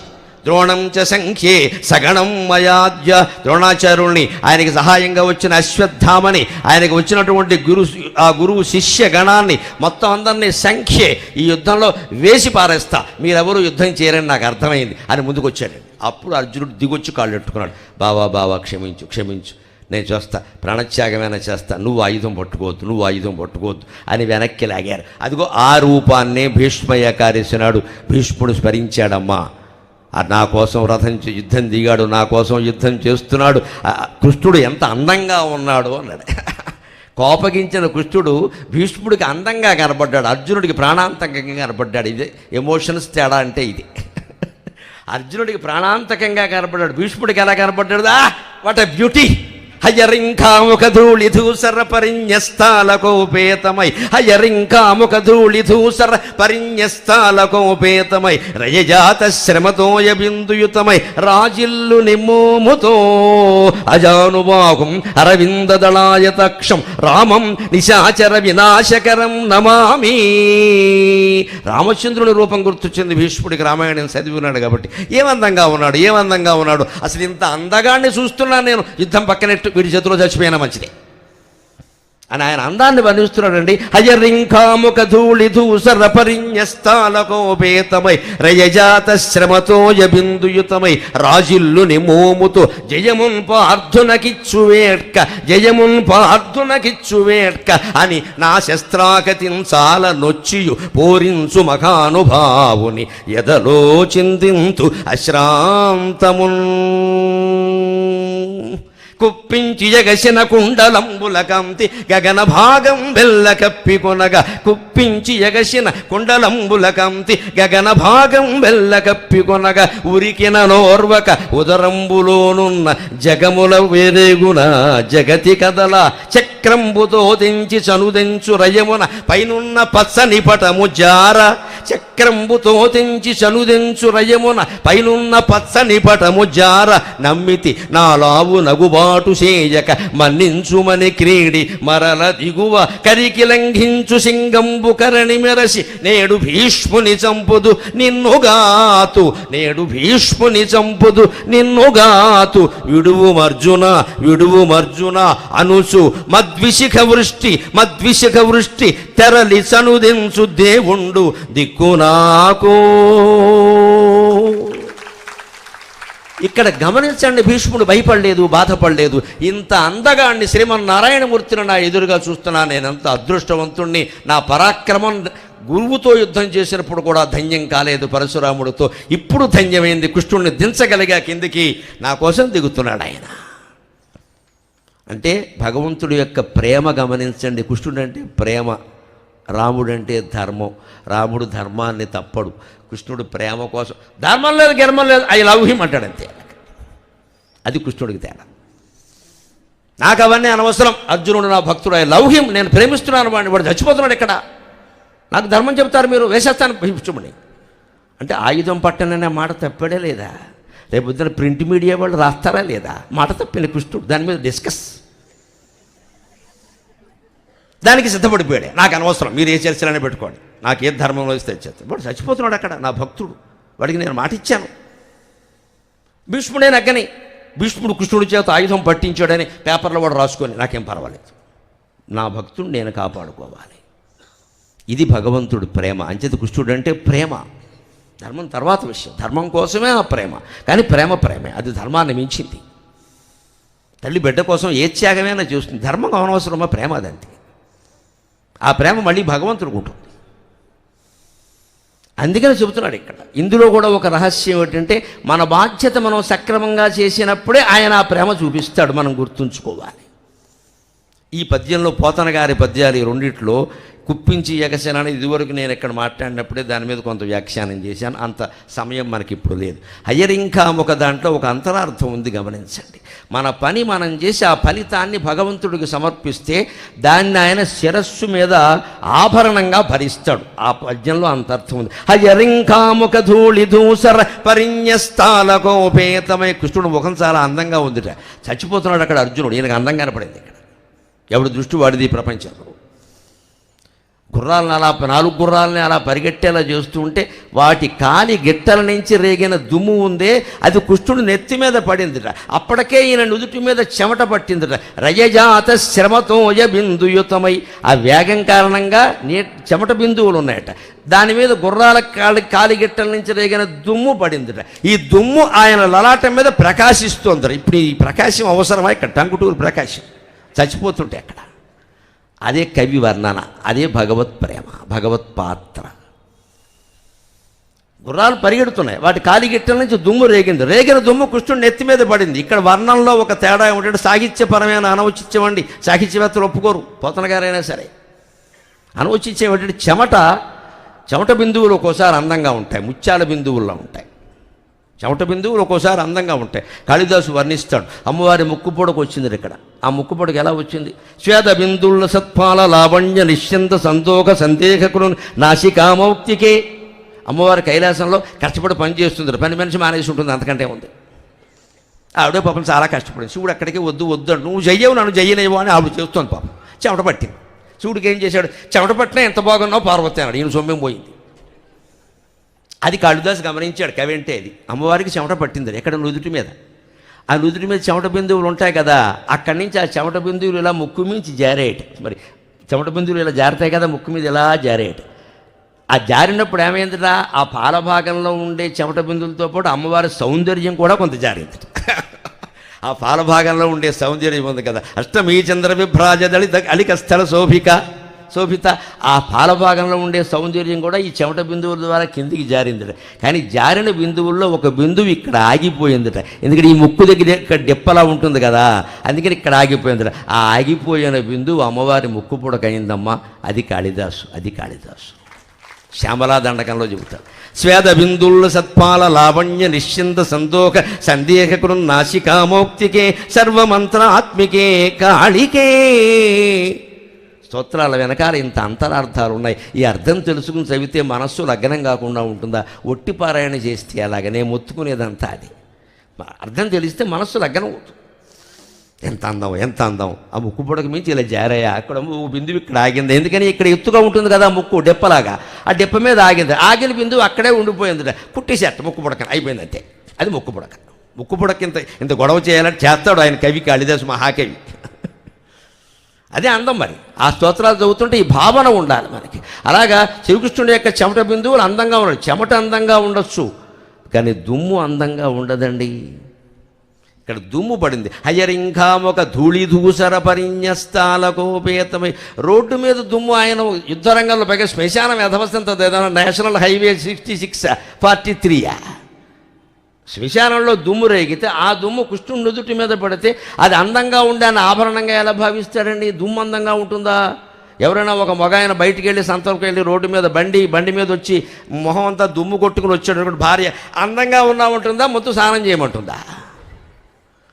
ఏమందంగా ఉంటాడండి? దుమ్ము కొట్టుకుపోయిన మగాడు చెమట పట్టినా అందంగా ఉండొచ్చు, ముంగురుడు ముందుకొచ్చినా అందంగా ఉండొచ్చు. దుమ్ము పడితే అందంగా ఎలా ఉంటే? ముందు స్నానం చేయండి, వెళ్ళండి. నేను ఎలా ఉన్నానా నేను అడిగినా సరే ఇంకా అడుగుతున్నావు, సిగ్గు లేకపోతే సరే వెళ్ళి స్నానం చేయటం. మరి దుమ్ము పట్టినటువంటి కృష్ణుడు ఎలా అందంగా ఉంటాడండి? అక్కడే ధార్మిక రహస్యం, భగవద్గీత రహస్యం అంతా. ఆ దుమ్ము ఎలా వచ్చింది? గుర్రాలు పరిగెట్టడం వల్ల రేగిన దుమ్ము. నన్ను మన్నింతురుగాక. భగవద్గీత అర్జునుడు మాత్రమే వినలేదండి, అశ్వాలు కూడా విన్నాయి.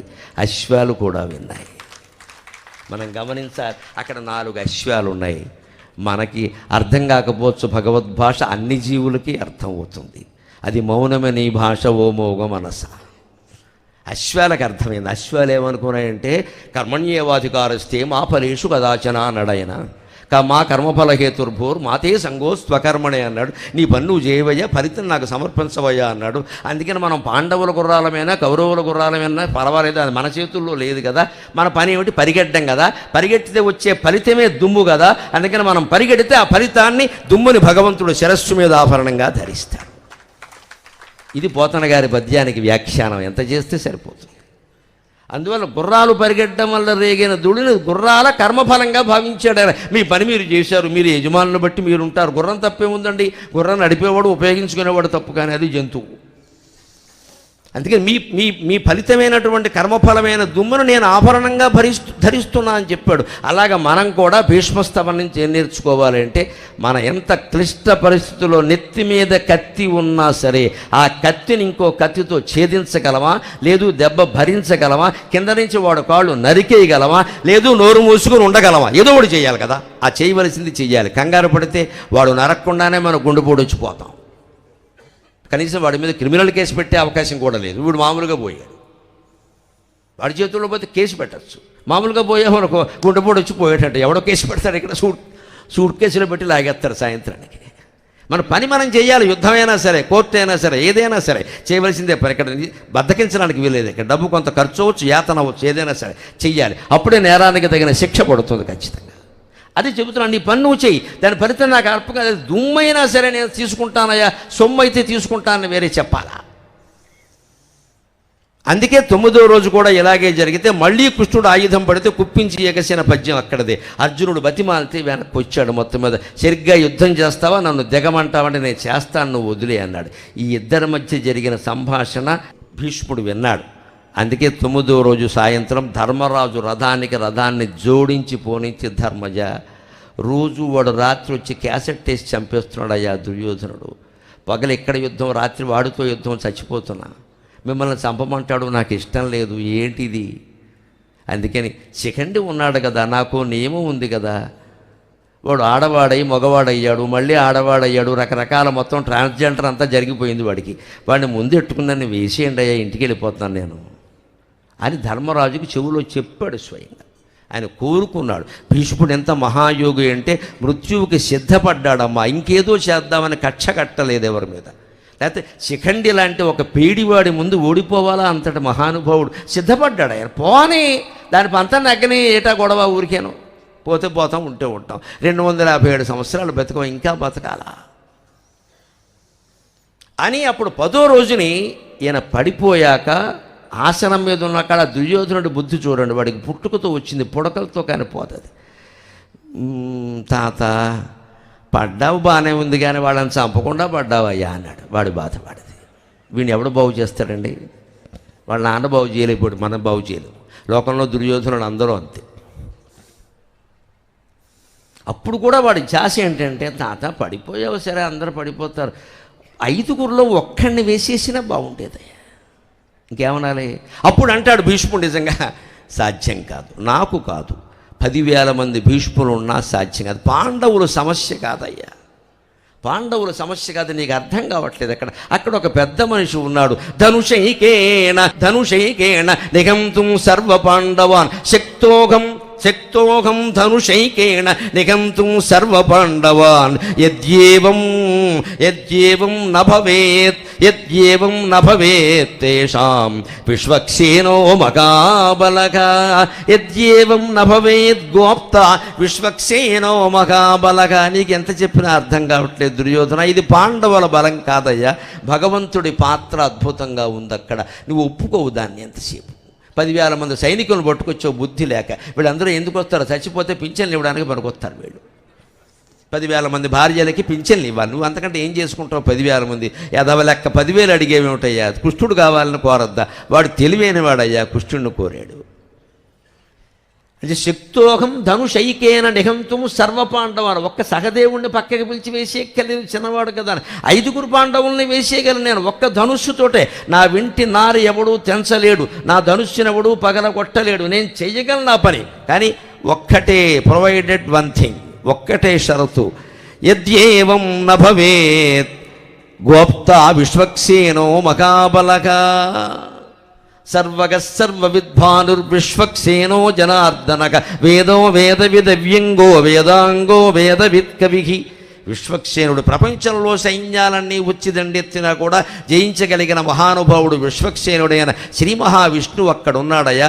గోప్త వాళ్ళకి రక్షకుడుగా ఉన్నాడు. ఆయన లేకపోతే నేను చేయగలను, కానీ ఆయన ఉండగా చేయడం ఎవరి వల్ల కాదయ్యా అని అంగీకరించాడమ్మా. అది భగవంతుడి పాత్ర, అది భగవంతుడి పాత్ర. ఆ రకంగా భీష్మ పర్వం 10 రోజులు నిజానికి ధర్మయుద్ధంతో ముగిసింది. అక్కడ అధర్మాలు ఏవి జరిగే అవకాశం కలగలేదు. అది అయిపోయాక ద్రోణ పర్వం మొదలైంది. మనిషి బుద్ధిని బట్టే జీవితం అంతా ఉంటుంది. ద్రోణాచార్యుల్లో సత్వరజోగుణాలు 2 ఉన్నాయి, కానీ రజోగుణానికి పెద్దపీట. భీష్మాచార్యుల్లో సత్వరజోగుణాలు 2 ఉన్నాయి, సత్వగుణానికి పెద్దపీట. ద్రోణాచార్యుల్లో కూడా సత్వరజోగుణాలే ఉన్నాయి, తమోగుణం లేదు, కానీ రజోగుణానికి పెద్దపీట. అందుకని ఆయన 11వ రోజున యుద్ధం ప్రారంభించింది మొదలు రాజకీయం మొదలెట్టాడు. ఆయన బుద్ధి వేరు, ఈయన క్షత్రియుడు, ఆయన బుద్ధి సత్వగుణంతో ఉంది. ఈయన బ్రాహ్మణుడు, ఆయన గుణం రజోగుణంతో ఉంది. కులానికి గుణానికి సంబంధం లేదు, గమనించాలి. మన గుణమే ప్రధానం ఇక్కడ. ఈయన మొదటి నుంచి, ఎందుకంటే దుర్యోధనుడు ఈయన బాగా పొగిడేశాడు. భీష్ముడు చేయలేని పని మీరు చేయాలి, భీష్ముడు చేయలేని పని మీరు చేయాలంటే నీకేం వరం కావాలో కోరుకో అన్నాడు. వెంటనే ఎందుకు అనాలంటే దుర్యోధనుని ఎదురుగా పెట్టుకుని వరం అడగడం ఏంటి? అంత వరం కోరుకోమంటే బుద్ధి తక్కువ ఉందా? వాడు ఏమడిగాడు? ఇవన్నీ పాండవుల్ని చంపడం సాధ్యం కాదని భీష్ముడే అన్నాడు. కాబట్టి ఓ పని చేయండి, ధర్మరాజుని ప్రాణాలతో బంధించి నాకేమండి, మళ్ళీ ప్యాకెట్ వేసి మా పెద్దం బయటికని. ఆయనకు నమ్మకం. అందుకని ద్రోణాచార్యుడు యుద్ధానికి వచ్చాడు. ఆ యుద్ధానికి వచ్చిన సందర్భంలో అధర్మాలన్నీ అక్కడ మొదలయ్యాయి. మనం గమనించాలి ఏ రకంగా మొదలయ్యాయి చూద్దాం. 11-12 రోజుల వరకు యుద్ధం ఒక మాదిరిగా జరిగింది. కానీ ఆ రోజుల్లోనే 12వ రోజుని భగదత్తుడు భయంకరమైన మనిషి వచ్చాడు. భగదత్తుడనే భయంకరమైన మనిషి వచ్చాడు. భగదత్తుడు ఎవరు? నరకాసురుని కుమారుడు. నరకాసురుడు చనిపోతూ నరకాసురుని చంపిన కృష్ణుడు రాజ్యం స్వీకరించలేదు. వాళ్ళు ఎప్పుడు రాముడు కృష్ణుడు రాజ్యాలు జయించారు, కానీ రాజ్యాలు తీసుకెళ్ళలేదు. వాళ్ళ కుమారులకి వాళ్ళ వారసులకి ఇచ్చేశారు. రావణాసురుడికి రాజ్యం విభీషణుడికి వచ్చింది. అలాగే ఇక్కడ నరకాసురుడు రాజ్యం భగదత్తుడికి ఇచ్చింది. ఆ భగదత్తుడు యుద్ధానికి వస్తున్నాడు. వాడి బలం ఏమిటో తెలిసే? పెద్ద ఏనుగు. వాడికి ఏనుగు ఉంది, పెద్ద ఏనుగు. ఆ ఏనుగు మీదే ఉండి యుద్ధం చేస్తాడు. వాడు గుర్రాలు రథం వాడికి ఎక్కడ, వాడు ఏనుగు మీద ఉండి యుద్ధం చేస్తాడు. ఆ భగదత్తుడు వచ్చాడు. భగదత్తుడితో యుద్ధం చెయ్యాలి. అర్జునుడు చేస్తున్నాడు స్వయంగా, అభ్యంతరం లేదు, అర్జునుడు చేస్తున్నాడు. కానీ అర్జునుడు చేసే యుద్ధం సరిపోదు. అక్కడ ఏదో రకంగా కాపాడుకుంటూ రావాలి. భగదత్తుడు యుద్ధం చేస్తుంటే చివరికి ఆయన ఏనుగు ధాటికి, ఆయన అస్త్రాల ధాటికి తట్టుకొనక భీమసేనుడు వెనక్కి వెళ్ళిపోవలసి వచ్చింది. ఆ స్థితిలో అర్జునుడు వస్తే బాగుండు అంటే కృష్ణుడికి కబురు వెళ్ళింది. వెంటనే అర్జునుడు రథాన్ని అక్కడికి తీసుకొచ్చాడు. ఆయన తీసుకొచ్చి భగదత్తుడితో యుద్ధం చేయమన్నాడు. చేస్తున్నాడు. చేస్తూ ఉంటే భగదత్తుడు ఒక్కసారిగా వైష్ణవాస్త్రాన్ని ప్రయోగించాడు.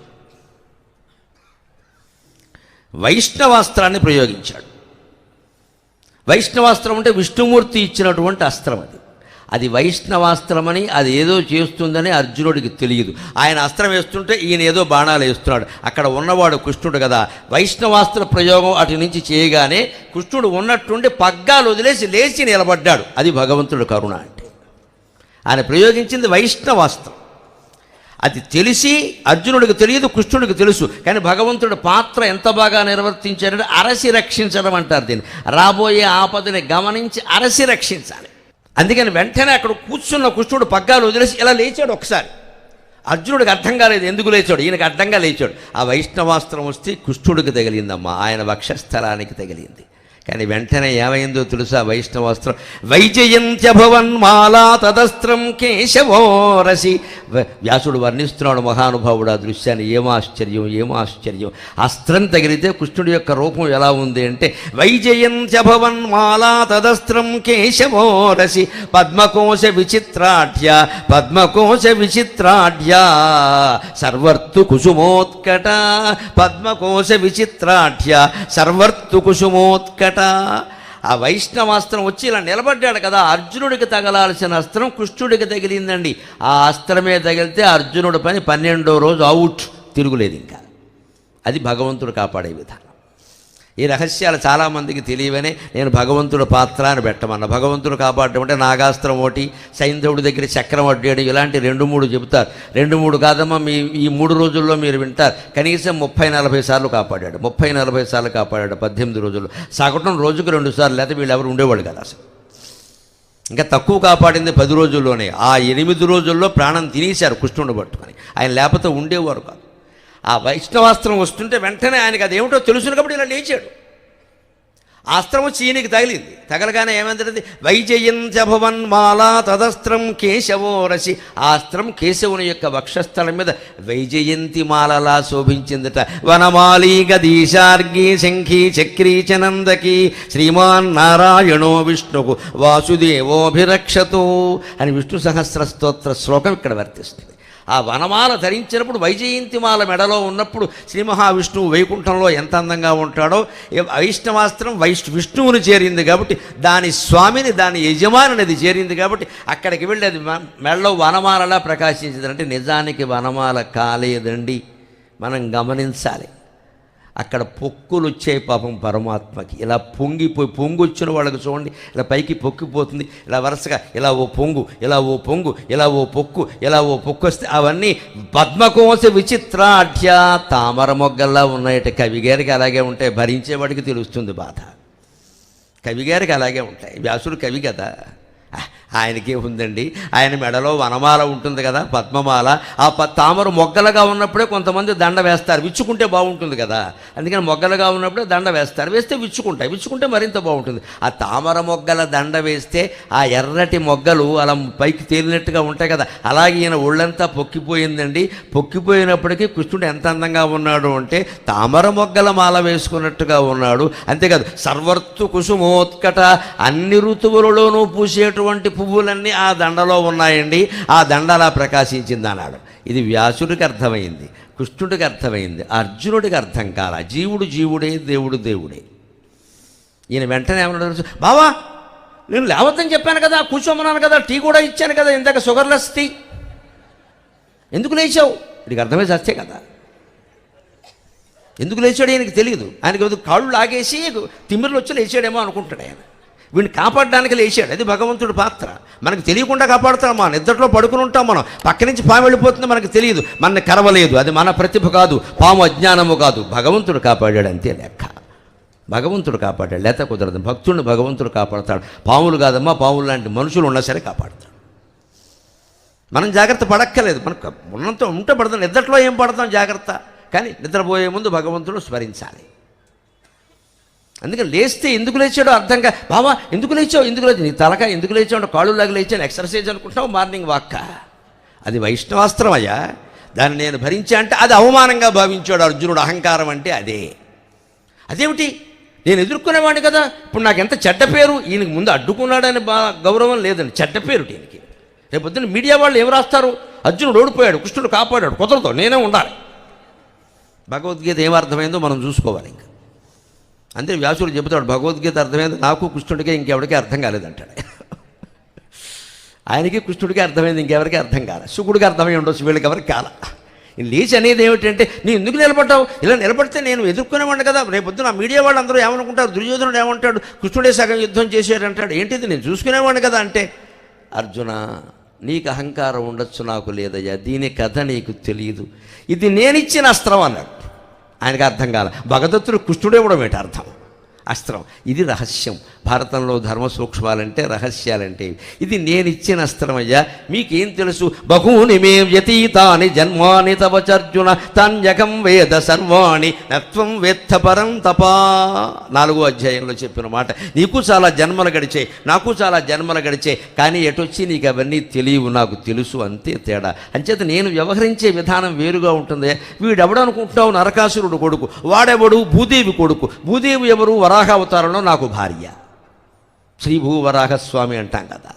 వరాహ అవతారంలో భార్య, ఎందుకంటే భూమండలాన్ని మొత్తం శ్వేతవరాహ రూపంలో ఆయన ఇలా పైకి లేనప్పుడు ఆ కోరల స్పర్శకి ఆవిడ పులకించిపోయి శరీరం అంతా, స్వామి నాకు నీతో సంగమం కావాలి, నాకు కుమారుణ్ణి ప్రసాదించమని అడిగింది, కానీ మంచివాడిని ప్రసాదించమని అడగల. మన కోరికలు ఇలాగే ఉంటాయి, భూదేవి సహా అందరంతే.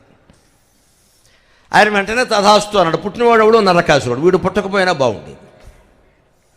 పుట్టగానే వాడు పుట్టిన పువ్వు పరిమళిస్తుందని మురిక్కాలం ఎప్పుడు కంపే కొడుతున్నాడు. వీడు చిన్నప్పటి నుంచే వ్యధవేషాలు, ఆడాళ్ళ మానభంగాలు చేయడం అని మొదలెట్టాడు. దాంతో ఆవిడకి ఏమైందంటే, తల్లి ప్రేమ కదా, ముందు కుర్రాడిని ఆ పనులు చేయడం మానేసి విష్ణుమూర్తి దగ్గరికి వెళ్ళి, వాడు ఏవేవో చేస్తున్నాడు, రేపు పొద్దున్న ఏమైపోతాడో వాడిని కాపాడడానికి ఏదైనా అస్త్రం ఇమ్మని అడిగింది. ఇది ప్రేమ అంటే. ఇంత గుడ్డి ప్రేమ అవసరమా? ఆ రోజుల్లోనూ ఉన్న ఇలాంటి కేసులు. భూదేవే చేసింది అలాగే. అప్పుడు కూడా విష్ణువు జాలిపడి, అడుగుతున్నావు అక్కర్లేదు, మా వాడిని కాపాడడానికి ఒక అస్త్రం అంటే వైష్ణవాస్త్రం ఇచ్చాడు. ఆ కథ అర్జునుడికి చెప్పాడు యుద్ధరంగంలో. భూదేవి నా భార్య, నేను మహావిష్ణువుగా వరాహ అవతారంలో ఉన్నప్పుడు ఆవిడ నరకాసురుణ్ణి కంది, వాడి కోసం వైష్ణవాస్త్రం ఇచ్చాను నేను. ఈ వైష్ణవాస్త్రం ఒక్క విష్ణువు మీద తప్ప అందరి మీద వేయచ్చు. నేనేమిటో నీకు తెలుసు, అందుకే అది నా మీద పనిచేయలేదు, నీ మీద వేస్తే ఈ పాటికి 3వ రోజు అయ్యేదని చెప్పాడు. అస్థి సంచయనం జరిగేది, అభిమన్యుడు బతుకుండేవాడు, నువ్వు పోయేవాడు, ఏమనుకుంటున్నావు పెద్ద మనిషి, నీకేం తెలిసింది. అది వైష్ణవాస్త్రం, విష్ణువు మీద తప్ప అందరి మీద పనిచేస్తుంది. పాశుపతాస్త్రం ఎవరి మీదైనా పనిచేస్తుంది, శివుడి మీద పనిచేయదు, అది ఆయన అస్త్రం అది. అందుకే నేను విష్ణువునన్న విషయం వాడికి తెలియదయ్యా. భగదత్తుడికి వాడు వేసేసాడు. నువ్వేమో అర్జునుడివి, నీకు తెలియదు, నేను విష్ణువుని కృష్ణుడిని పక్కనట్టు నీకు తెలిసినా నువ్వు నన్ను వెయ్యనయ్యావు అక్కడ. మరి నా బాధ్యత నేను చెయ్యాలి కదా, అందుకే నేను లేచానయ్యా. నేను కాబట్టి భరించాను, నేను పొక్కులే భరించాను. వ్యాసుల వారికి తామర మొగ్గల కింద కనపడి పోనీ పోసలు ఒక రాసుకుంటాడు, నా సొమ్మం పోయింది. నేను భరిస్తున్నాను బాధ. ఎందుకోసం అంటే భక్తుడిని కాపాడడానికి నేను ఏ బాధైనా భరిస్తా. అది భగవంతుడి యొక్క రక్షణ, అది భగవంతుడు రక్షణ. ఎవరికి అర్థమవుతుంది? అప్పుడు మళ్ళీ అర్జునుడికి సందేహం, నువ్వు నరకాసురుడికి ఇచ్చావు కదా, అది అప్పుడు వాడెందుకు నీ మీద ప్రయోగించలేదు అన్నాడు. నేను విష్ణువుని అనే విషయం వాడికి తెలుసు, నీకే తెలియదు, అది తేడా అన్నాడు.